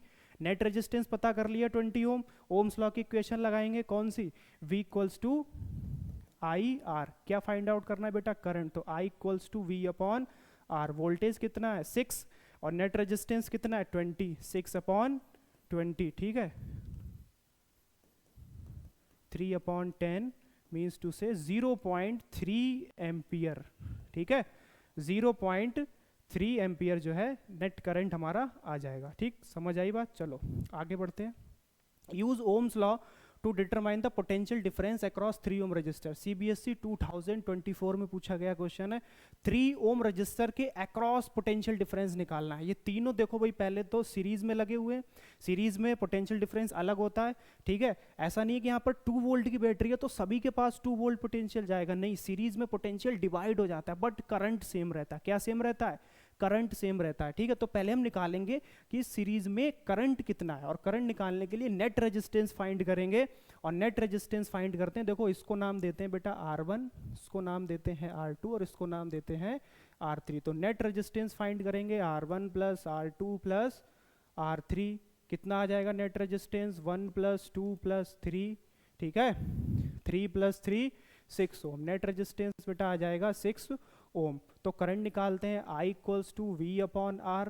V की वैल्यू बेटा 2, R की वैल्यू 6, 2 1 ज़ा 2, 2 3 ज़ा 6, I की वैल्यू बेटा आएगी 1 अपॉन 3 एम्पियर। ठीक, अब हमें करंट निकालना है किसके, सॉरी, पोटेंशियल डिफरेंस निकालना है 3 ओम के अक्रॉस। तो यहाँ का पोटेंशियल मान लेते हैं V1, यहाँ का पोटेंशियल मान लेते हैं V2, यहाँ का पोटेंशियल मान लेते हैं V3। तो हमें निकालना है बेटा V2। क्या निकालना है, V2। सिंपली हम लोग जानते हैं बेटा V equals to I R. तो V2 equals to, current same रहता है पूरी सीरीज में, करंट सेम रहेगा, किसके क्रॉस निकालना है, 3 ओम के यानी R2 के क्रॉस। तो V2 equals to I R2। तो V2 इक्वल्स टू I की वैल्यू बेटा 1 अपॉन 3, R2 की value 3, into 3 equals to 1 volt answer आ जाएगा। ठीक है, 1 वोल्ट पोटेंशियल होगा अक्रॉस द 3 ओम रजिस्टर। ठीक, next, 3 resistors 6 ohm, 4 ohm and 4 ohm are connected so that total resistance is 8 ohm. इन तीनों को ना ऐसे कनेक्ट करो कि ओवरऑल रेजिस्टेंस कितना बन जाए, 8 ओम बन जाए। ठीक है, एक रेजिस्टेंस हमें दे रखा है बेटा 6 ओम, दूसरा दे रखा है 4 ओम और तीसरा भी दे रखा है 4 ओम। ठीक है, थोड़ा सा हमें दिमाग लगाना पड़ेगा कि क्या करें कि हमें नेट रेजिस्टेंस 8 मिल जाए। कितना मिल जाए, 8। देखो भाई ये 4 और 4 ये दोनों है, जब हम इनको पैरेलल में लगाएंगे तो 1/4 प्लस 1/4 2/4 1/2 2 मिले, कितना मिलेगा 2। यहाँ से ओवरऑल रेजिस्टेंस कितना आ जाएगा 2 और 2 इसके साथ कर देंगे सीरीज में, तो 6 प्लस 2 हमें कितना मिल जाएगा 8 ओम। कितना मिल जाएगा 8 ओम। तो इसमें हमें क्या करेंगे, ये जो 6 ओम वाला रजिस्टर है इसको सीरीज में लगा देंगे, और ये जो 4 वाले बेटा दो रजिस्टेंस है, ठीक है, इनको कर देंगे पैरेलल में। किस में कर देंगे? पैरेलल में। ये 6 ओम वाला रजिस्टर यहाँ पर R1, ठीक है, 4 ओम वाला रजिस्टर R2, और ये तीसरा जो 4 ओम वाला रजिस्टर है R3, ये 4 और 4 वाले क्या कर देंगे? पैरेलल में कनेक्ट कर देंगे। ठीक है, तो पहले हम उनका सॉल्व करते हैं। 1/4 प्लस 1/4, ये किसका सॉल्व करेंगे? 1/R2 3 का। ठीक है, तो ये हमें मिलेगा बेटा 2/4, यानी कि 2 1 2 2 4, 1/2, यानी कि R23 हमारे पास आ गया 2 ओम। अब R इक्विवेलेंट कितना आ जाएगा? R1 plus R23, that gives 6 + 2 यानी कि 8 ओम। ठीक है, तो ये कॉम्बिनेशन करेक्ट रहेगा अरेंजमेंट। तो हमें नेट रेजिस्टेंस कितना मिलेगा? 8 ओम। ठीक है, तो ये तो हमारे सीबीएसई में आए हुए क्वेश्चंस हैं। ठीक है, नेक्स्ट हम लोग बात करते हैं अब, और आगे देखते हैं क्वेश्चन। अभी हम लोग डिस्कस कर रहे थे भाई फैक्टर्स अफेक्टिंग रेजिस्टेंस। ठीक है, फैक्टर्स अफेक्टिंग रेजिस्टेंस को हमने डिस्कस किया था, और उसमें देखा था दो main factor, resistance is directly proportional to length, resistance is inversely proportional to area of cross section. ठीक है, एक हमें इक्वेशन मिली थी R = ρL/A। ठीक है, और यहाँ से एक फॉर्मूला हमने लिया था ρ = R × A/L। इसको कहते हैं rho, resistivity specific resistance, SI unit ohm metre. ठीक है, डिस्कस कर चुके हैं। अब ना इसके हम न्यूमेरिकल्स डिस्कस करते हैं। ठीक है, न्यूमेरिकल्स डिस्कस करते हैं और थोड़ा सा रिकैप लेते हैं कि रेजिस्टिविटी बेटा लेंथ और एरिया ऑफ क्रॉस सेक्शन पर डिपेंड नहीं करती, ये टोटली डिपेंड होती है टेम्परेचर और nature of material of the wire. Copper का वायर उसकी रेजिस्टिविटी अलग है, फिक्स है। एल्युमिनियम का वायर उसकी रेजिस्टिविटी अलग है, सिल्वर उसकी रेजिस्टिविटी अलग है। एवरी मटेरियल की अपनी अलग अलग रेजिस्टिविटी होती है। ठीक है, तो ये जो इक्वेशन है ना हमारे पास ρ = R × A/L, इस इक्वेशन पर काफी अच्छे खासे क्वेश्चंस बेटा पूछे जाते हैं। ठीक है, एक क्वेश्चन है the resistance of wire of 0.01 centimetre radius is 10 ओम। एक वायर है उसकी रेडियस है 0.01 सेंटीमीटर। ठीक है, 0.01 सेंटीमीटर, इसको मीटर में अगर कन्वर्ट करेंगे तो 100 से डिवाइड करने पर हमें मिलेगा 0.0001 मीटर। ठीक है, इज 10 ओम, उसका रेजिस्टेंस बेटा कितना गिवन है? 10 ओम गिवन है। ठीक है भाई, if the resistivity of the wire is, resistivity given है 50 × 10⁻⁻8 ohm metre, find the length of the wire. उस वायर की बेटा लेंथ क्या होगी? ठीक, सीबीएसई 2022 में आया था। चलो कैलकुलेट करते हैं। Formula R = ρL/A। हमें क्या फाइंड आउट करना है बेटा? लेंथ फाइंड आउट करनी है। ठीक है, तो L = फॉर्मूला क्या बनेगा? R × A/ρ। ठीक है, वैल्यू पुट करते हैं, लेंथ फाइंड आउट करनी है, रेजिस्टेंस की वैल्यू 10 इंटू एरिया। एरिया क्या होता है बेटा? πr²। ठीक है, area of cross section πr²। Rho resistivity की वैल्यू 50 × 10⁻⁻8।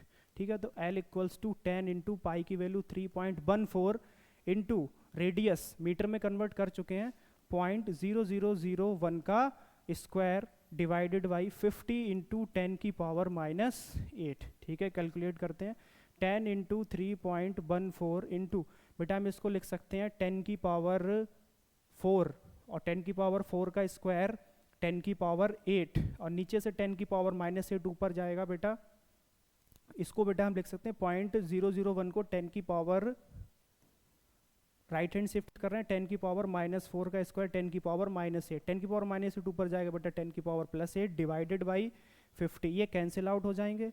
ठीक है, तो L = 0 से 0 कैंसिल, 3.14 को डिवाइड करते हैं 5 से, तो L = 5 6 30, 5 2 10, 5 8 40, 0.628 metre. This will be our answer. 0.628 metre length होगी इस वायर की। ठीक है, क्लियर? चलो आगे। ये cylindrical conductor of length L, cylindrical conductor है उसकी लेंथ है बेटा L। सिलेंड्रिकल कंडक्टर है उसकी लेंथ बेटा हमें दे रखी है L। बात आई समझ में? And area of cross section A, that means ये area of cross section A है, हैज रेजिस्टेंस आर है। The area of cross section of another conductor of same material and resistance but length 12, एक दूसरा conductor है, बस क्या किया उसकी लेंथ को डबल कर दिया है। क्या कर दिया? उसकी लेंथ को डबल कर दिया है। तो डबल करने से उसका रेजिस्टेंस सेम रहे तो उसका एरिया कितना हो जाएगा? ठीक है, डबल करने से उसका रेजिस्टेंस सेम रहे तो उसका एरिया कितना हो जाएगा? देखो पहले हम वही इक्वेशन लिखते हैं ना, R equals to rho L upon A. अभी जो उसका एरिया है वो कितना है? Area equals to rho L upon R. ठीक है, ये हमारी इनिशियल कंडीशन है। बाद में क्या करते हैं, वो एरिया पूछ रहे हैं ना कि एरिया कितना होगा, और किया क्या उन्होंने? लेंथ को कर दिया डबल। लेंथ को क्या कर दिया? डबल कर दिया। तो एरिया कितना हो जाएगा? तो मान लेते हैं ए डैश। तो ए डैश इक्वल्स टू, रजिस्टिविटी वही रहेगी सेम, लेंथ क्या कर दी है बेटा? डबल कर दी है। ठीक है, और सेम रजिस्टेंस है वही आर। ठीक, ये इक्वेशन फर्स्ट मान लो और ये इक्वेशन सेकंड मान लो। फर्स्ट को सेकंड से डिवाइड कर दो तो A upon A dash equals to rho L upon A divided by rho, length कर दी है 2l अपॉन, एक second, rho L upon A equals to rho L upon R, यहां पर होगा आर। ठीक है, A equals to rho L upon R लिख लेते हैं। तो रो 2l, लेंथ कर दिए डबल, 2l अपॉन आर। ठीक, रो से रो कैंसिल, एल से एल कैंसिल, आर से आर कैंसिल। ठीक है ना, तो हमने क्या किया, इनिशियल वाला जो एरिया था resistivity into length upon R, उसको डिवाइड कर दी, बाद में एरिया कितना हो जाएगा? A dash. तो हमें इक्वेशन मिलेगी बेटा A upon A dash equals to 1/2, यानी कि ए डैश हो जाएगा twice of A. A dash कितना हो जाएगा? ट्वाइस ऑफ ए हो जाएगा। समझ गए? देखो, क्योंकि जब लेंथ को आप डबल करोगे ना, लेंथ को डबल करोगे तो रेजिस्टेंस डबल हो जाएगा, डायरेक्टली प्रोपोर्शनल होता है। ठीक है, वो कहते हैं कि रेजिस्टेंस भी सेम ही रहे, लेंथ तो हमने डबल कर दी बट रेजिस्टेंस भी सेम ही रहे, तो एरिया कितना होगा? अपने लेंथ डबल की तो एरिया भी कितना करना पड़ेगा आपको? डबल करना पड़ेगा। एरिया कितना करना पड़ेगा? डबल करना पड़ेगा। तो आंसर हमारा क्या हो जाएगा? Twice of A. ठीक है, twice of A, C will be the right answer. Next, state how electrical resistivity be affected if the wire is stretched so its length is double. Resistivity पर क्या effect पड़ेगा कि अगर हम wire की length को क्या कर देंगे? डबल कर देंगे। ठीक है, तो रजिस्टिविटी पर कोई इफेक्ट नहीं पड़ेगा। ठीक है, रजिस्टिविटी पर कोई इफेक्ट नहीं पड़ेगा बेटा, no effect on resistivity, because resistivity is independent, बोला था ना, independent, resistivity is independent on length and area of cross section of wire. ठीक है, एरिया और क्रॉस सेक्शन ऑफ वायर और लेंथ पर रजिस्टिविटी बेटा क्या रहती है?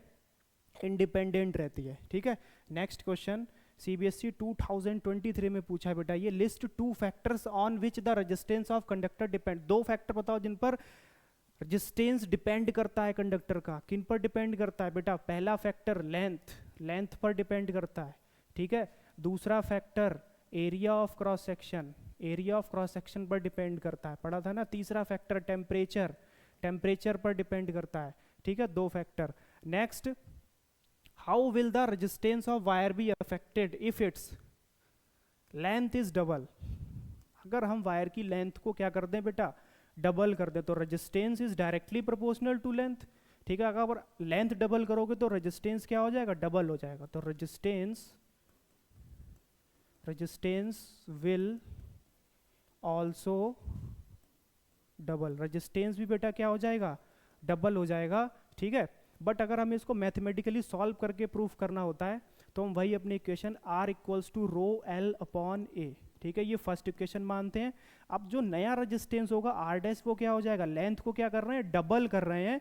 बाकी सारी चीजें वही हैं सेम। इक्वेशन नंबर सेकंड, तो बेटा फर्स्ट को जब सेकंड से डिवाइड करेंगे तो R upon R dash equals to rho L upon A divided by rho 2l upon A. Length को क्या कर रहे हैं? डबल कर रहे हैं, ठीक है। तो रो एल से रो एल कैंसिल, ए से ए कैंसिल, तो R upon R dash equals to 1/2। तो जो आर डैश नया वाला रेजिस्टेंस होगा पुराने वाले रेजिस्टेंस के जस्ट क्या हो जाएगा, डबल हो जाएगा। Final resistance will just double of initial resistance, ठीक है। तो लेंथ डबल करने से रेजिस्टेंस भी क्या हो जाएगा, डबल हो जाएगा। नेक्स्ट पूछा है रेडियस इज डबल, अगर रेडियस को डबल करें, ठीक है, तो सेम वही इक्वेशन लिखते हैं फिर से, R equals to rho L upon A. अब यहाँ पर रेडियस के टर्म्स में फॉर्मूला लेके आते हैं, रो एल अपॉन एरिया बेटा क्या होता है, पाई आर स्क्वायर, ठीक है। ये हमारी फर्स्ट इक्वेशन हो गई। क्या कह रहे हैं कि रेडियस को डबल करना है, ठीक है, rho L upon pi, R को क्या करना है 2r का स्क्वायर, 2r का स्क्वायर बेटा क्या होगा, R dash equals to rho L upon 4 pi are square. Equation number second, first को सेकंड से डिवाइड कर दो, R upon R dash equals to rho L upon pi are square divided by rho L upon 4 pi are square, ठीक है। ये cancel out हो जाएंगे सब वैल्यूज, पाई आर स्क्वायर, तो R upon R dash equals to मिलेगा बेटा 4/1, ठीक है। तो R dash equals to 1/4 of R, ठीक है। तो जो न्यू रेजिस्टेंस होगा वो इनिशियल रेजिस्टेंस का क्या हो जाएगा, 1/4 टाइम्स। 1/4 का मतलब 4 टाइम्स कम हो जाएगा, यानी जब हम रेडियस डबल करेंगे, कंडक्टर की थिकनेस को दोगुना करेंगे, तो रेजिस्टेंस 4 टाइम्स क्या हो जाएगा, कम हो जाएगा, ठीक है। क्योंकि as we know resistance is inversely proportional to area of cross section, ठीक है, इनवर्सली प्रोपोर्शनल टू 1/एरिया पाई आर स्क्वायर। यानी इक्वेशन सिंपली बनती है, एक कांस्टेंट है पाई 1/r स्क्वायर। अगर आप यहाँ पर इसको डबल करोगे तो डबल का स्क्वायर क्या हो जाता है बेटा 4, 1/4, ठीक है। तो 1/4 का मतलब 4 टाइम्स बेटा रेजिस्टेंस क्या हो जाएगा, कम हो जाएगा, ठीक है। समझ में आया ना ये न्यूमेरिकल? ओके, एक न्यूमेरिकल बेटा हमने होल्ड पे किया था, पॉज कर दिया था उसको, दोबारा रिज्यूम करते हैं। यस, दिस वन क्या था, देखो 2vi graph A and B for series and parallel combination of 2 resistor. 2 vi graph है, vi थोड़ा सा बेटा यहाँ पर करेक्शन करना है, इसको लेते हैं v और इसको लेते हैं i, ठीक है।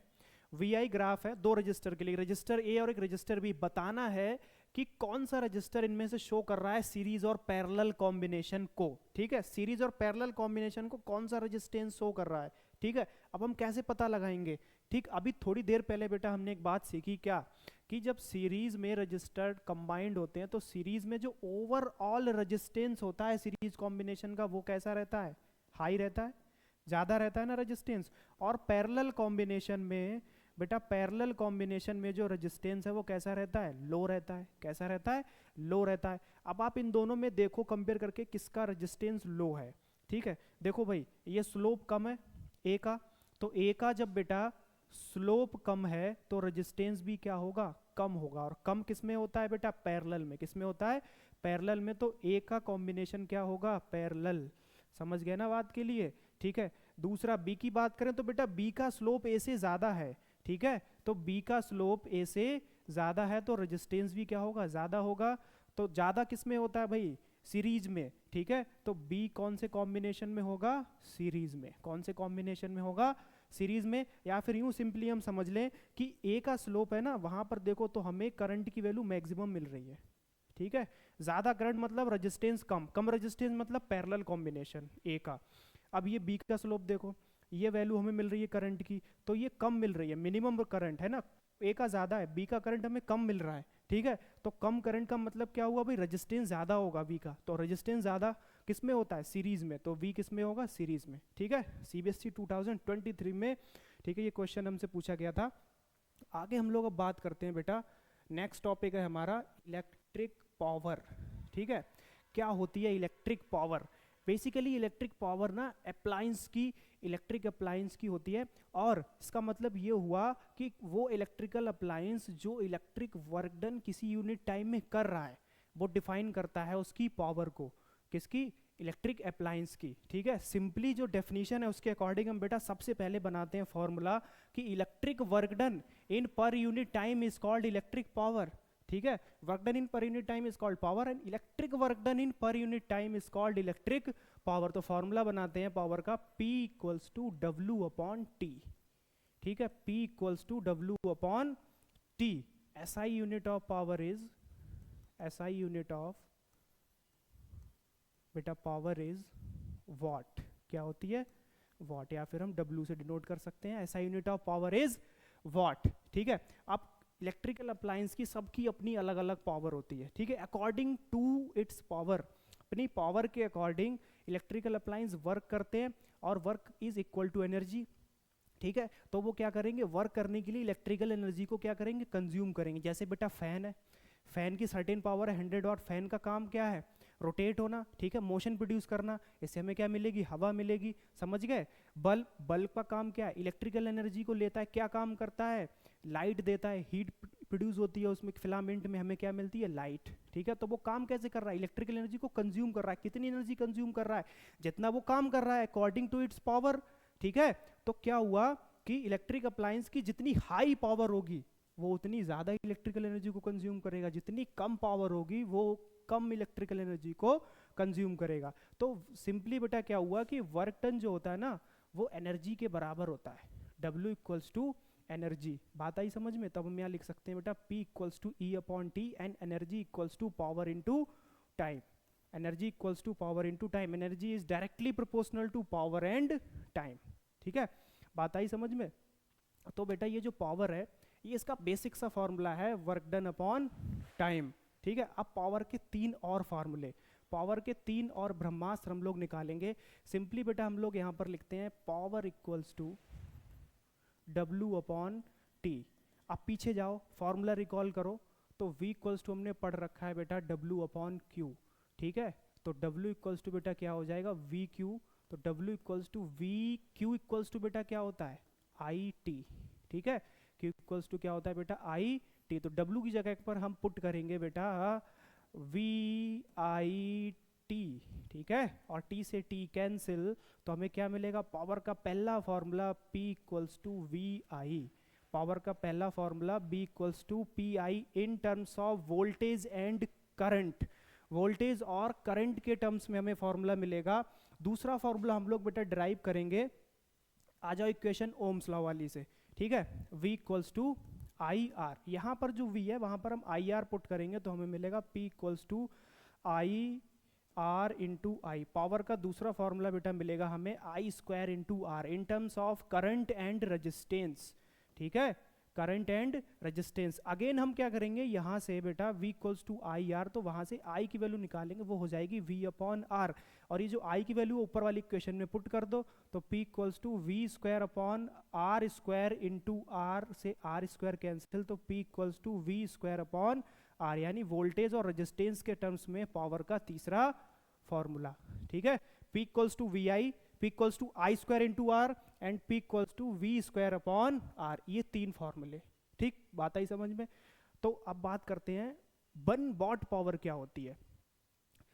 कोई अप्लायंस अगर 1 वॉट का है तो उसकी पावर को 1 वॉट हम कैसे डिफाइन कर सकते हैं, फॉर्मूले से आ जाओ, ठीक है, कहीं जाने की जरूरत नहीं है, फॉर्मूले से आ जाओ, ठीक है। इधर हम डिफाइन करते हैं P equals to W upon T. हमें क्या डिफाइन करना है भाई, what is 1 watt, what is 1 watt. 1 watt क्या है, देखो 1 वॉट क्या होगा, जब कोई भी अप्लायंस 1 जूल वर्क करेगा कितने टाइम में, 1 सेकंड में। When 1 joule of work is done in 1 second then 1 upon 1 हमें क्या मिलेगा, 1 मिलेगा, यानी P equals to 1 watt. Simple बात है ना भैया, ठीक है। तो 1 वॉट एक ऐसी पावर अप्लायंस की, जब कोई अप्लायंस 1 जूल ऑफ वर्क करता है 1 सेकंड में, तब उसकी पावर बोली जाती है बेटा 1 वॉट, ठीक है। 1 watt equals to 1 joule upon 1 second, ठीक है। तो हमें यहाँ से मैथमेटिकली बस फॉर्मूले दिमाग में रखने हैं तीनों, P equals to V I, P equals to I square into R, और P equals to V square upon R. और एनर्जी क्या होता है बेटा, पावर इंटू टाइम, ठीक है। देखो कई सारे इलेक्ट्रिक अप्लायंस हैं उनकी अपनी सबकी अलग अलग पावर होती है। जैसे ट्यूबलाइट की पावर है 40 वाट और ये एक स्टैंडर्ड वोल्टेज पर वर्क करेगी 220 वोल्ट। ये एक स्टैंडर्ड वोल्टेज है, ज़्यादातर अप्लायंसेस 220 वोल्ट पर ही वर्क करते हैं प्रॉपरली, ठीक है। अब देखो 240 वाट पर बेटा वो 0.18 एम्पियर करंट को ड्रॉन कर रही है, ठीक है। 40 वाट पर 0.18 एम्पियर करंट को ड्रॉन कर रही है। ऐसे ही इलेक्ट्रिक फैन की अगर बात करें तो 100 वाट का इलेक्ट्रिक फैन है, 220 वोल्ट पर रन करेगा, जो कि 0.45 एम्पियर करंट को ड्रॉन करेगा। ज़्यादा करंट को ड्रॉन करेगा ना, तो जैसे जैसे पावर इंक्रीज होगी बेटा ना, जैसे जैसे पावर इंक्रीज होगी, जैसे 3000 वाट की वॉशिंग मशीन है, 220 वोल्ट पर रन करेगी, 220 वोल्ट पर क्या करेगी बेटा वो रन करेगी, तो 13.6 एम्पियर करंट ड्रॉन करेगी। कौन सी equation, P equals to VI। अगर आप पावर बढ़ाओगे तो वोल्टेज कांस्टेंट, एक स्टैंडर्ड वोल्टेज है वो हमने कांस्टेंट कर रखा है 220 वोल्ट। जब पावर इंक्रीज करोगे तो करंट क्या होगा, इंक्रीज होगा। करंट क्या होगा, इंक्रीज करोगा, और ज़्यादा इलेक्ट्रिकल एनर्जी का वो अप्लायंस क्या करेगा, कंज्यूम करेगा। फिर भैया हमारे घर में ना वो लंबा चौड़ा बिल आता है लाइट का, ठीक है। कैसे आता है, ठीक है, कैसे आता है, अब बात वो समझते हैं। देखो उससे पहले देखो ये बल्ब है ना, बहुत कम वाट का बल्ब है, और इसका कंपैरिजन अगर हम करें इलेक्ट्रिक आयरन से, ठीक है, तो बल्ब तो बहुत कम वाट का है, कम करंट लेगा, ठीक है, सस्ता बिल आएगा इसका। और भैया अगर आप प्रेस को ज़्यादा यूज़ कर रहे हो, इतनी टाइम प्रेस यूज़ कर रहे हो, इलेक्ट्रिक आयरन यूज़ कर रहे हो, तो इसकी तो पावर ज़्यादा है ना, ये बल्ब के कंपेरिजन में ज़्यादा करंट लेगा, ठीक है, तो ज़्यादा इलेक्ट्रिकल एनर्जी को कंज्यूम करेगा। जब ज़्यादा इलेक्ट्रिकल एनर्जी कंज्यूम करेगा तो लंबा चौड़ा बिल आएगा भैया, है ना। तो ये सारी बातें हैं कि भाई हमारे घर में जो लाइट का बिल होता है वो कैसे आता है, ठीक है। हम जो अप्लायंसेज यूज़ कर रहे हैं, fan, electric heater, AC, refrigerator, washing machine, ये सब यूज़ कर रहे हैं, तो ओवरऑल हमारे घर के बाहर एक क्या लगा होता है बेटा, इलेक्ट्रिक मीटर लगा होता है, ठीक है। ओवरऑल हमारे घर के बाहर एक इलेक्ट्रिक मीटर लगा होता है। तो वो इलेक्ट्रिक मीटर बेटा क्या करता है, हमें रीडिंग देता है। कैसे रीडिंग देता है, kWh में, ठीक है। और हमें पता लगता है कि हमने इस मंथ में इतने यूनिट बिजली को कंज्यूम किया, और यूनिट के हिसाब से जो है हमें रुपए देने पड़ते हैं। तो कॉमर्शियल पर्पज पर गवर्नमेंट हमें इलेक्ट्रिसिटी दे रही है, हम बदले में क्या कर रहे हैं, उसे भाई रुपए दे रहे हैं, क्योंकि हम बिजली का क्या कर रहे हैं, कंजप्शन कर रहे हैं, इलेक्ट्रिसिटी का कंजप्शन कर रहे हैं, ठीक है। तो उसके लिए कॉमर्शियल यूनिट बनाई गई, क्योंकि हम तो भाई इलेक्ट्रिकल एनर्जी की यूनिट अभी तक जानते थे कि एनर्जी की यूनिट जूल होती है। क्या होती है, जूल होती है। अब जूल से कैसे बिल कैलकुलेट होता है, जूल से नहीं कैलकुलेट होता है, तो जूल को कन्वर्ट करेंगे किस में, कॉमर्शियल यूनिट में, और कॉमर्शियल यूनिट को बोला जाता है बेटा kWh। क्या बोला जाता है, kWh। कहाँ से आई ये यूनिट, वापस से फॉर्मूले पे आओ, E equals to P into T, energy equals to power into time, ठीक है। तो पावर की ऐसा यूनिट क्या होती है बेटा, वॉट, टाइम की ऐसा यूनिट क्या होती है, सेकंड, वॉट इंटू सेकंड। अब ठीक है, कॉमर्शियल पर्पस पर हम लार्ज स्केल पर इलेक्ट्रिक एनर्जी का कंज्यूम करते हैं, तो लार्ज स्केल पर बड़ी यूनिट कर लेते हैं, ठीक है। तो वी नो दैट भाई 1 किलोवाट, ये पता होना चाहिए 1000 वाट के इक्वल होता है। 1 किलोवाट इक्वल टू 1000 वाट। तो एनर्जी इक्वल्स टू यहाँ पर लिख लेते हैं 1 किलोवाट, और सेकंड को जो टाइम है ऐसा यूनिट, अब उसको लिखेंगे कॉमर्शियल में, तो लिखेंगे बेटा ऑवर में। किस में लिखेंगे, ऑवर में। तो एनर्जी इक्वल्स टू 1 kWh। तो वो SI सिस्टम में होता है, वॉट इंटू सेकेंड। ये कॉमर्शियल सिस्टम में हो गया 1 kWh। तो 1 kWh, जो kWh है ना, इसी को बेटा बोलते हैं यूनिट। क्या बोलते हैं, इसी को बोलते हैं यूनिट। मतलब अगर 1 kWh इलेक्ट्रिकल एनर्जी को कंज्यूम करोगे तो आएगा भैया 1 यूनिट रीडिंग मीटर में, ठीक है। 2 kWh को अगर आप कंज्यूम करोगे तो आएगा 2 यूनिट, और 3 kWh को अगर आप कंज्यूम करोगे तो आएगा बेटा 3 यूनिट। सिंपल है, ठीक। अब भाई बात करते हैं कि जूल और kWh में क्या रिलेशन है। देखो सिंपली क्या लिखेंगे, 1 kW इक्वल्स टू क्या होता है, 1000 वाट, ठीक। अब हम एनर्जी की यूनिट निकालने जा रहे हैं, तो एनर्जी के लिए क्या करते हैं, पावर में टाइम से मल्टीप्लाई, ओवर से क्या करेंगे हम मल्टीप्लाई, तो 1000 वाट इंटू ओवर, ठीक। अब देखो भाई 1000, ये जो वाट है ना, इसको समझो ये 1 वाट है, ठीक है। तो 1 वाट को क्या लिख सकते हैं, 1 वाट अभी हमने पढ़ा क्या होता है, 1 जूल अपॉन 1 सेकेंड। तो 1 joule upon 1 second into hour को चेंज करो सेकेंड में, 1 hour equals to 60 minute into 60 seconds, ठीक है ना। सेकेंड से सेकेंड्स बेटा नपेद हो गया, और ये सब सफ़ेद हो गया। करो इसको कैलकुलेट, तो आएगा 3.6 इंटू 10 की पावर 6 जूल, ठीक है। तो 1 kWh equals to 3.6 into 10⁻6 joule. तुम्हें बस इतना रिजल्ट याद रखना है कि 1 kWh इक्वल्स टू होता है 3.6 इंटू 10⁻6 जूल। ये एसआई यूनिट एनर्जी की, इलेक्ट्रिकल एनर्जी की, और बेटा वो कॉमर्शियल यूनिट है। 1 kWh मींस 1 यूनिट। 1 यूनिट का मतलब है कोई अप्लायंस 3.6 इंटू 10⁻6 जूल एनर्जी को कंज्यूम करता है। चलो फटाफट से कर लेते हैं क्वेश्चन। क्वेश्चन है, in the given circuit calculate the power consumed in watt in 2 ohm register.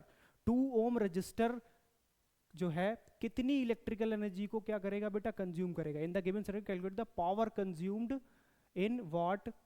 Power find out करनी है बेटा 2 ओम रजिस्टर की, ठीक है। क्या फाइंड आउट करनी है, पी, पावर फाइंड आउट करनी है। कैसे फाइंड आउट करोगे, देखो दोनों रजिस्टर सीरीज में लगे। पहले तो ओवरऑल रेजिस्टेंस निकालते हैं, R1 प्लस R2 कितना आ जाएगा, R equals to 1 plus 2 equals to 3 ohm. 3 ohm overall resistance आ गया, ठीक है। इसको हम बोल देते हैं भैया R1, इसको बोल देते हैं R2। तो ओवरऑल रेजिस्टेंस बेटा क्या आ गया, 3 ओम। वोल्टेज कितना दे रखा है, 6 वोल्ट। हमें क्या निकालना है, पावर। किस में निकालनी है पावर बेटा, यहाँ निकालनी है।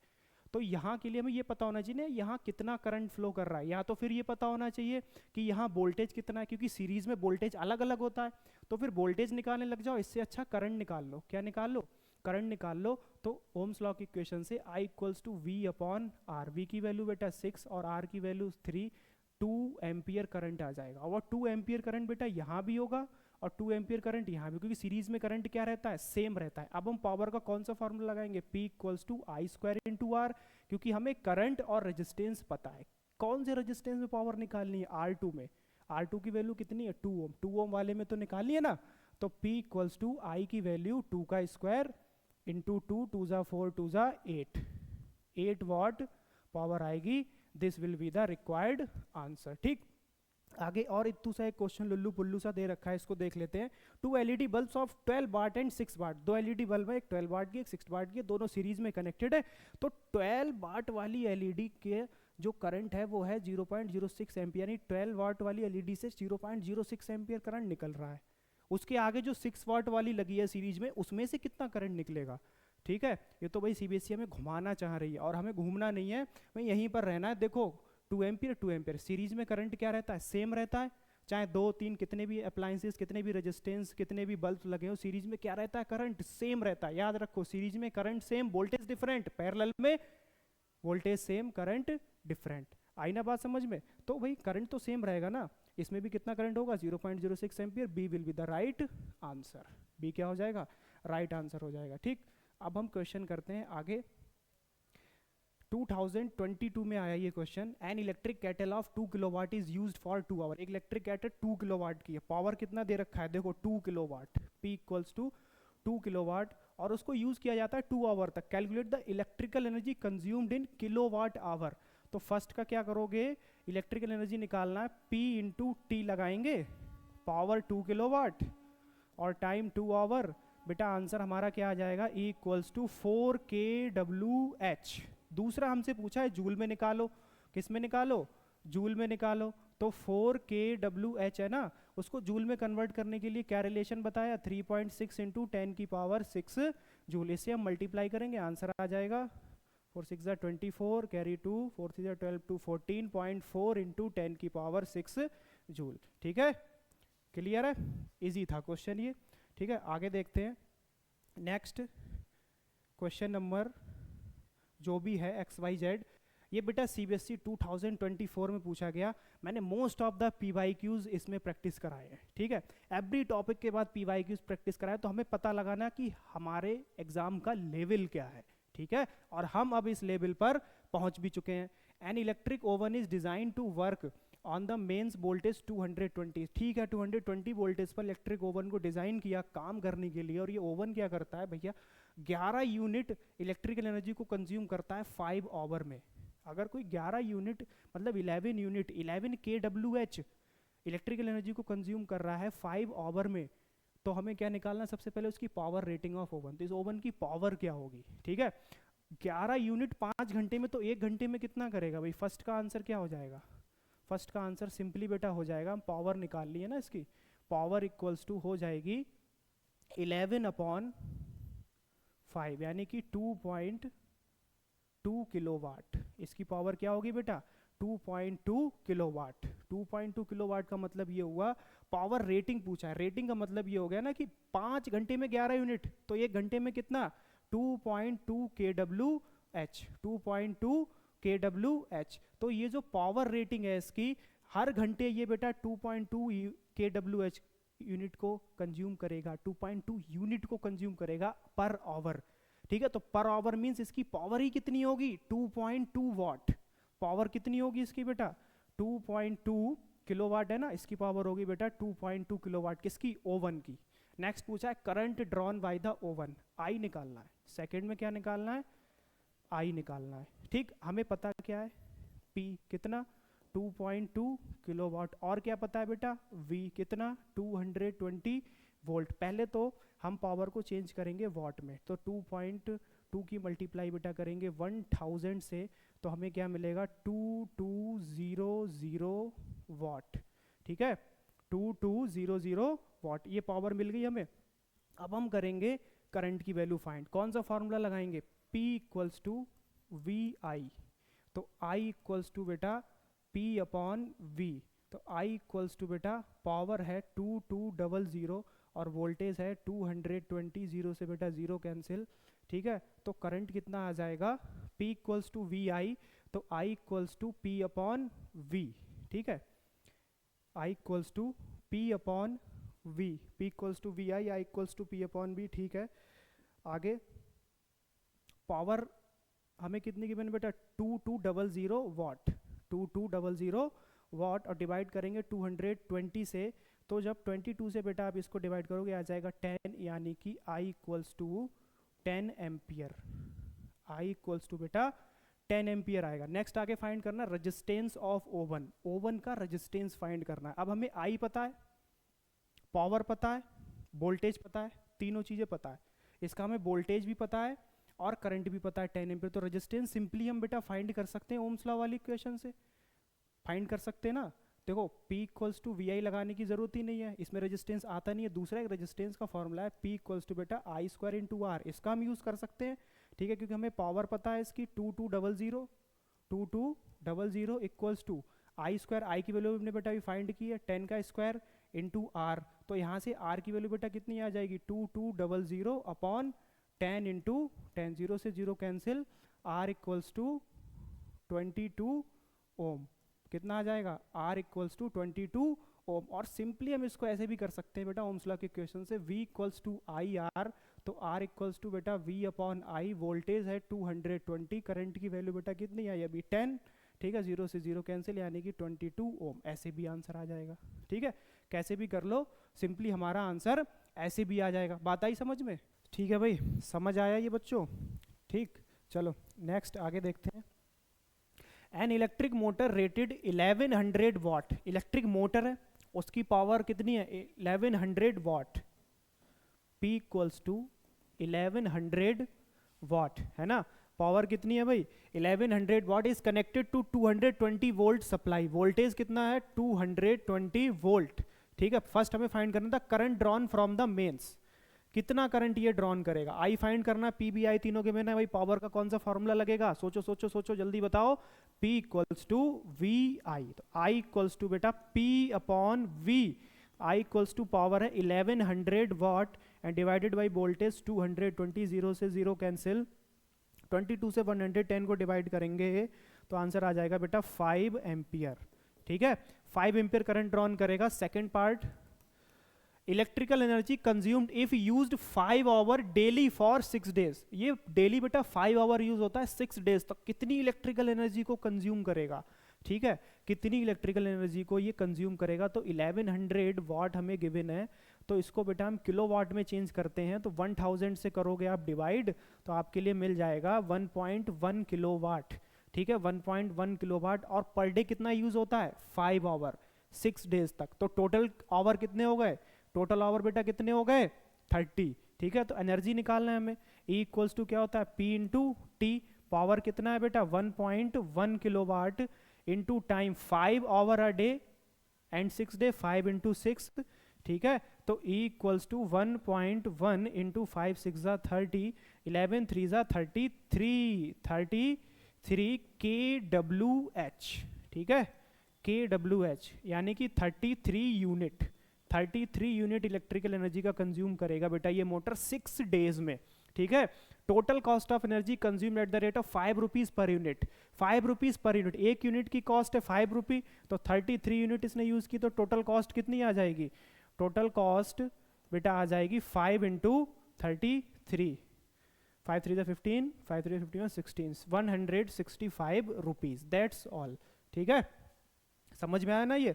चलो आगे बढ़ते हैं नेक्स्ट टॉपिक की तरफ, और वो है हमारा अब heating effect of electric current, heating effect, ठीक है। देखो जितने भी इलेक्ट्रिकल अप्लायंस है आपने देखे होंगे, जब वो रन करते हैं चलते चलते थोड़ी देर के बाद क्या हो जाते हैं, गर्म हो जाते हैं, हीट अप हो जाते हैं, ठीक है। चाहे वो भाई इलेक्ट्रिक टेलीविजन ही ले लो, टेलीविजन भी आप देखोगे हीट हो जाएगी, फैन चलते चलते फैन का मोटर हीट हो जाएगा, ठीक है। इवन हमारा मोबाइल फ़ोन, ठीक है, मोबाइल फ़ोन भी अगर हम देखें तो इस पर अगर हम गेम्स खेलें या फिर लैपटॉप पर गेम्स खेलें, इसको हम रन करें तो ये भी डिवाइस क्या हो जाएगी बेटा, हीटअप हो जाती है।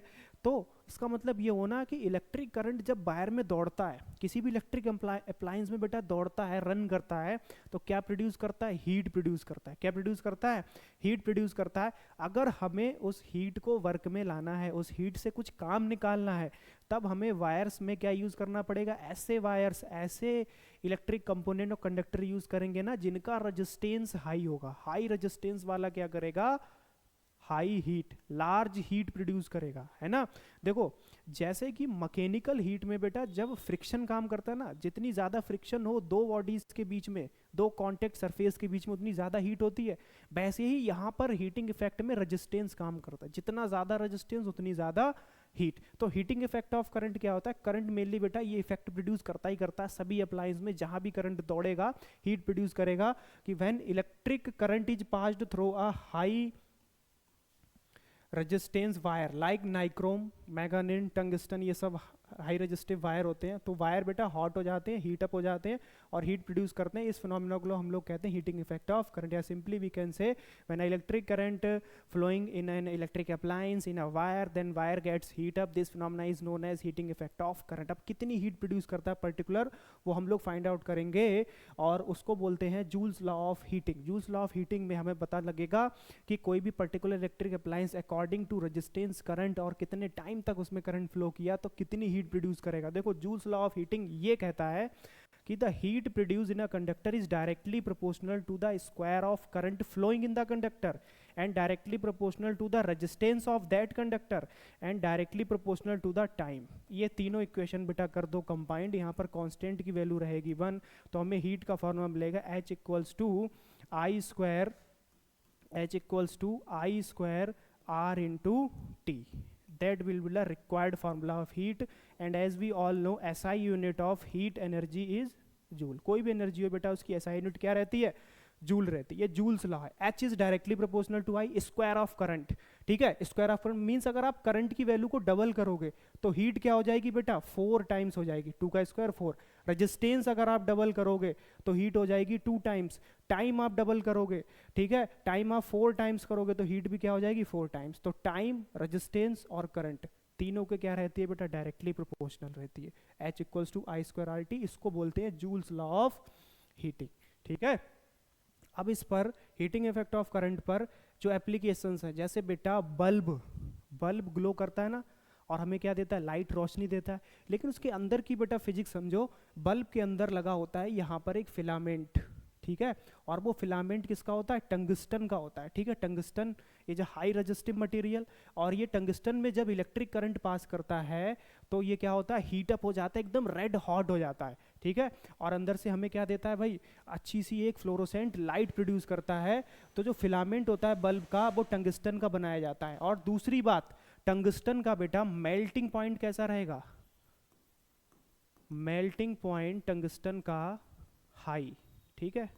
टंगस्टन का मेल्टिंग पॉइंट कैसा होता है, हाई मेल्टिंग पॉइंट होता है। हाई मेल्टिंग पॉइंट का मतलब है कि ज़्यादा से ज़्यादा अमाउंट में हीट अगर फ्लो कर रही है तो वो मेल्ट नहीं होगा, ब्रेक नहीं होगा, क्योंकि अगर लो मेल्टिंग पॉइंट रहता तो हीट प्रोड्यूस करते ही क्या होता, ब्रेक हो जाता, टूट जाता, बल्ब तो चलता ही नहीं, जल्दी खराब हो जाता। ठीक है, तो टंगस्टन का हाई मेल्टिंग पॉइंट रहता है, हाई रेजिस्टेंस रहता है, और हीटिंग पर्पज से हम इसे यूज करते हैं, हीटिंग अप्लायंसेज में यूज करते हैं। दूसरा बेटा इलेक्ट्रिक आयरन। ठीक है, आयरन की जो बॉटम होती है वो क्या होती है, हीट अप होती है। आयरन करने के लिए इसमें जो हीटिंग एलिमेंट हम यूज करते हैं वो नाइक्रोम का होता है। ठीक है, nichrome is also a high resistive wire, और इसका भी मेल्टिंग पॉइंट कैसा रहता है, हाई। ठीक है, नाइक्रोम का भी बेटा मेल्टिंग पॉइंट कैसा रहता है, हाई रहता है। समझ गए ना, हीटिंग एलिमेंट नाइक्रोम का यूज करते हैं। तीसरा बेटा इलेक्ट्रिक फ्यूज। इलेक्ट्रिक फ्यूज क्या होता है, thin wire of tin plated copper. ठीक है, एक पतला कॉपर का वायर, टिन की प्लेटिंग होती है उसके ऊपर, उसको हमें ग्लास ट्यूब के अंदर इंट्रोड्यूस करते हैं, तो ये बन जाता है इलेक्ट्रिक फ्यूज। क्या बन जाता है, इलेक्ट्रिक फ्यूज। और ये जो वायर है बेटा, इसका मेल्टिंग पॉइंट लो रहता है। मेल्टिंग पॉइंट क्या रहता है, लो रहता है। वो क्यों, इसके काम की वजह से, इसका मेल्टिंग पॉइंट लो रहता है। क्यों, क्योंकि भाई इलेक्ट्रिक फ्यूज का जो एप्लीकेशन है वो है सेफ्टी पर्पज के लिए। हम इलेक्ट्रिक फ्यूज लगाते हैं सर्किट में सेफ्टी पर्पज के लिए, ताकि हमारा सर्किट जो है वो डैमेज ना हो। ठीक है, सपोज दैट, मान लो, ठीक, ये इधर से करंट आ रहा है आई, ठीक है, और आगे चल के हम एक चला रहे हैं बेटा, मान लेते हैं क्या चला रहे हैं हम, एक टेलीविज़न। ठीक है, एक टेलीविज़न चला रहे हैं, और कल ही मैं नई टेलीविज़न मार्केट से परचेज करके लाया। ठीक है, और मैं आराम से मस्त भैया उस पर मूवी देख रहा हूँ। ठीक है, मस्त मूवी देख रहा हूँ, अरे एग्ज़ाम की टेंशन नहीं है। ठीक है, एक दिन पहले वन शॉट देख लेंगे, पढ़ लेंगे, सब काम एक दिन पहले ही हो जाते हैं ना, पूरे साल से तो सो रहे थे। ठीक है, अब तो जाग जाओ, है ना। देखो, अब टेलीविज़न मस्त मूवी देख रहे हैं। अब टेलीविज़न जो है उसकी पावर रेटिंग हमने देखी भाई, उसे 220 वोल्ट चाहिए, और मान लेते हैं उसको कितना करंट चाहिए, टेलीविज़न को चाहिए भैया 5 एम्पियर करंट। ठीक है, 5 एम्पियर करंट मिलेगा। अब अचानक से एकदम से करंट आ जाए ज़्यादा, 7 एम्पियर, 8 एम्पियर, 10 एम्पियर, अब एकदम से ज़्यादा करंट आ जाएगा तो क्या करेगा बेटा, हमने पढ़ा H = I²R/T, करंट से एकदम से डबल होगा तो हीट क्या होगी, एकदम से 4 टाइम्स बढ़ेगी। तो बेटा टेलीविजन के जो इक्विपमेंट्स होंगे, कंपोनेंट्स सब हीट अप होंगे, अंदर क्या होता है, शॉर्ट सर्किट हो सकता है भाई, टीवी हमारी खराब हो जाएगी। ठीक है, क्योंकि टीवी को मैक्सिमम करंट ही 5 एम्पियर चाहिए। तो उसके लिए क्या करते हैं कि यहाँ पर लगा दिया एक सेफ्टी डिवाइस, फ्यूज। किसे लगा दिया भाई हमने, फ्यूज को लगा दिया। और उस फ्यूज का जो वायर का बेटा मेल्टिंग पॉइंट है वो लो इसलिए रखते हैं क्योंकि 5 एम्पियर उसकी एक पर्टिकुलर रेटिंग हमने उसके अकॉर्डिंग यूज किया, टेलीविजन के अकॉर्डिंग 5 एम्पियर की। जब 5 एम्पियर करंट यहाँ से फ्लो करेगा तो ये भी फ्यूज वायर हीट अप होगा, बट इतना हीट अप नहीं होगा कि ये मेल्ट हो जाए। जैसे ही 5 एम्पियर से ज़्यादा करंट यहाँ से फ्लो करेगा तो इसका मेल्टिंग पॉइंट लो इसलिए रखा है कि तुरंत ये थोड़ी सी हीट इंक्रीज होते ही क्या होगा, मेल्ट हो जाएगा बेटा। क्या हो जाएगा, ये मेल्ट हो जाएगा, और फ्यूज वायर यहाँ से क्या होगा बेटा, ब्रेक हो जाएगा। तो करंट आगे जाने से रुक जाएगा और हमारी टीवी जो है वो खराब होने से बच जाएगी। तो हम बेटा कल के बाद भी, परसों भी आराम से मूवी देख पाएंगे, है ना। तो ये इलेक्ट्रिक फ्यूज जो है हम सेफ्टी डिवाइस है, इसको हम यूज करते हैं। और बेटा इसको ना सीरीज में लगाते हैं। कैसे लगाते हैं, अलोंग द वायर देखो लगाया है, तो इसको बेटा हम सीरीज में लगाते हैं। समझ गए। पहली बार टंगस्टन को याद रखना, मेल्टिंग पॉइंट हाई होता है, हीटिंग एलिमेंट को यूज किया जाता है, बल्ब में नाइक्रोम यूज किया जाता है, इलेक्ट्रिक आयरन में इसका भी मेल्टिंग पॉइंट हाई रहता है। और फ्यूज वायर जो होता है कॉपर टिन प्लेटेड का होता है, इसका मेल्टिंग पॉइंट लो रहता है। क्यों, क्योंकि ये सेफ्टी डिवाइस के लिए यूज किया था, प्रोटेक्ट इलेक्ट्रिकल अप्लायंस। अब जितने भी आगे अप्लायंसेज है ना वो उन सबको क्या कर लेगा, ये प्रोटेक्ट कर लेगा। कौन, फ्यूज। ये बेसिक सा इसका सिंबल हो गया इलेक्ट्रिक फ्यूज का। ठीक है, चलो आगे भाई question, what is an electric fuse. Electric fuse is a safety device which protects our electrical appliances. अभी अभी हमने डिस्कस किया, एक सेफ्टी डिवाइस है। How is it connected in a circuit, कैसे कनेक्टेड होता है बेटा, ये सीरीज में कनेक्टेड होता है। CBSE 2022, ठीक है, पूछा गया था। Name 2 appliances based on heating effect of electric current. 2 appliances जो heating effect of electric current पे वर्क करते हैं। ये भी 2022 में पूछा गया था। आई थिंक उस टाइम पर टर्म 1 टर्म 2 में पेपर चलते थे, ये टर्म आई थिंक 2 का क्वेश्चन है। तो 2 अप्लायंसेस जो हीटिंग इफेक्ट ऑफ वर्क करते हैं बेटा, बल्ब, दूसरा हम लिख सकते हैं इलेक्ट्रिक फ्यूज। ठीक है, इलेक्ट्रिक फ्यूज। और बाकी की आपके जैसे ओवन, इलेक्ट्रिक आयरन, ठीक है, और वो वाटर हीटर, ठीक है, रूम हीटर, ये सब बेटा हीटिंग इफेक्ट ऑफ करंट पर ही वर्क करते हैं। ठीक, आगे the resistance of register is reduced, resistance register का कर दें रिड्यूस्ड टू हाफ, कितना कर दें half of its initial value, और अदर पैरामीटर्स आप चेंज मत करो, अनचेंज रखो। The amount of heat, amount of heat पे क्या इफेक्ट पड़ेगा, तो जूल्स लॉ लगा लेते हैं, H equals to I square R into T. Resistance क्या कर दिया भाई, देखो रजिस्टेंस हमने कर दिया हाफ, क्या कर दिया हाफ, तो हीट भी क्या हो जाएगी हाफ हो जाएगी, तो आंसर कौन सा ठीक हो जाएगा, ऑप्शन नंबर सी हाफ।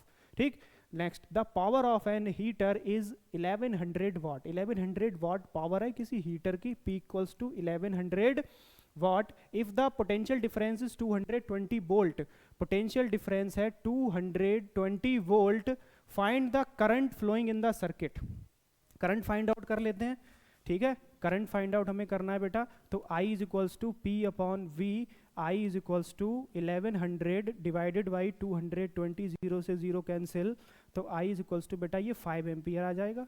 ठीक है, आगे what will happen to an electric fuse of rating 5 ampere current in this circuit. अब इस सर्किट में जैसे कि ये हमने फ्यूज लगा रखा है 5 एम्पियर का, ठीक है, और इसके आगे ये हमने हीटर चालू कर रखा है, ठीक है, और हीटर बेटा कितने करंट पर चल रहा है 5 एम्पियर, कितना करंट यहाँ से ड्रॉन हो रहा है हीटर के लिए 5 एम्पियर। तो अगर हम 5 एम्पियर का फ्यूज लगाते हैं सर्किट में तो क्या होगा, ठीक है, जब आप 5 एम्पियर का फ्यूज लगाते हो तो हीटर को बेटा 5 एम्पियर करंट चाहिए, तो उसी अकॉर्डिंग हमने 5 एम्पियर का फ्यूज लगाया ही होगा।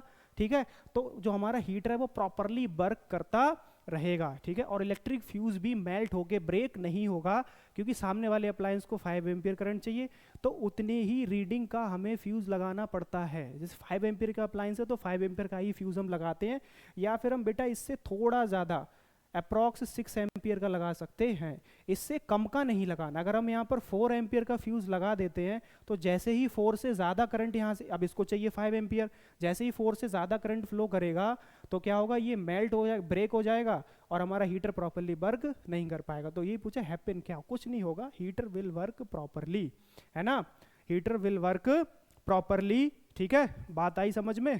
तो ये बच्चों 2023 और 2024 में आए हुए दोनों क्वेश्चन हमने एकदम रख के फोड़ दिए, है ना। अब भाई न्यूमेरिकल से तो डरने की जरूरत नहीं है। क्यों, न्यूमेरिकल्स बनेंगे क्यों नहीं यारो, क्योंकि जब फॉर्मूला आपके माइंड में रहेगा, है ना, तो क्यों नहीं बनेंगे न्यूमेरिकल्स। एक बार करो, 2 बार करो, रफ कॉपी उठाओ, पेन उठाओ, 3 बार करो, 4 बार करो, आई प्रॉमिस यार न्यूमेरिकल बनेगा। ठीक है, लेकिन हाथ पे हाथ रख के बैठे रहोगे तो कुछ नहीं बनेगा। अब वो टाइम नहीं रहा बच्चों कि आपको मार पीट के डंडा लेके पढ़ाया जाए, है ना, या कहीं से मोटिवेशन दिया जाए, ठीक है, कूट कूट के ठूस ठूस के मोटिवेशन भरा जाए। बड़े हो गए हो यार, खुद से सेल्फ मोटिवेटेड रहो। ठीक है, हमें एग्जाम में अच्छे मार्क्स लाने, अच्छा परफॉर्म करना है। ठीक है, तो इसी तरीके से माई वॉरियर्स मेहनत करते रहो और लगे रहो। ठीक है, तो आज के ये वीडियो लेक्चर हम यहीं पर एंड करते हैं। ठीक है, ओके प्यारे बच्चों, tata bye bye, okay Tata.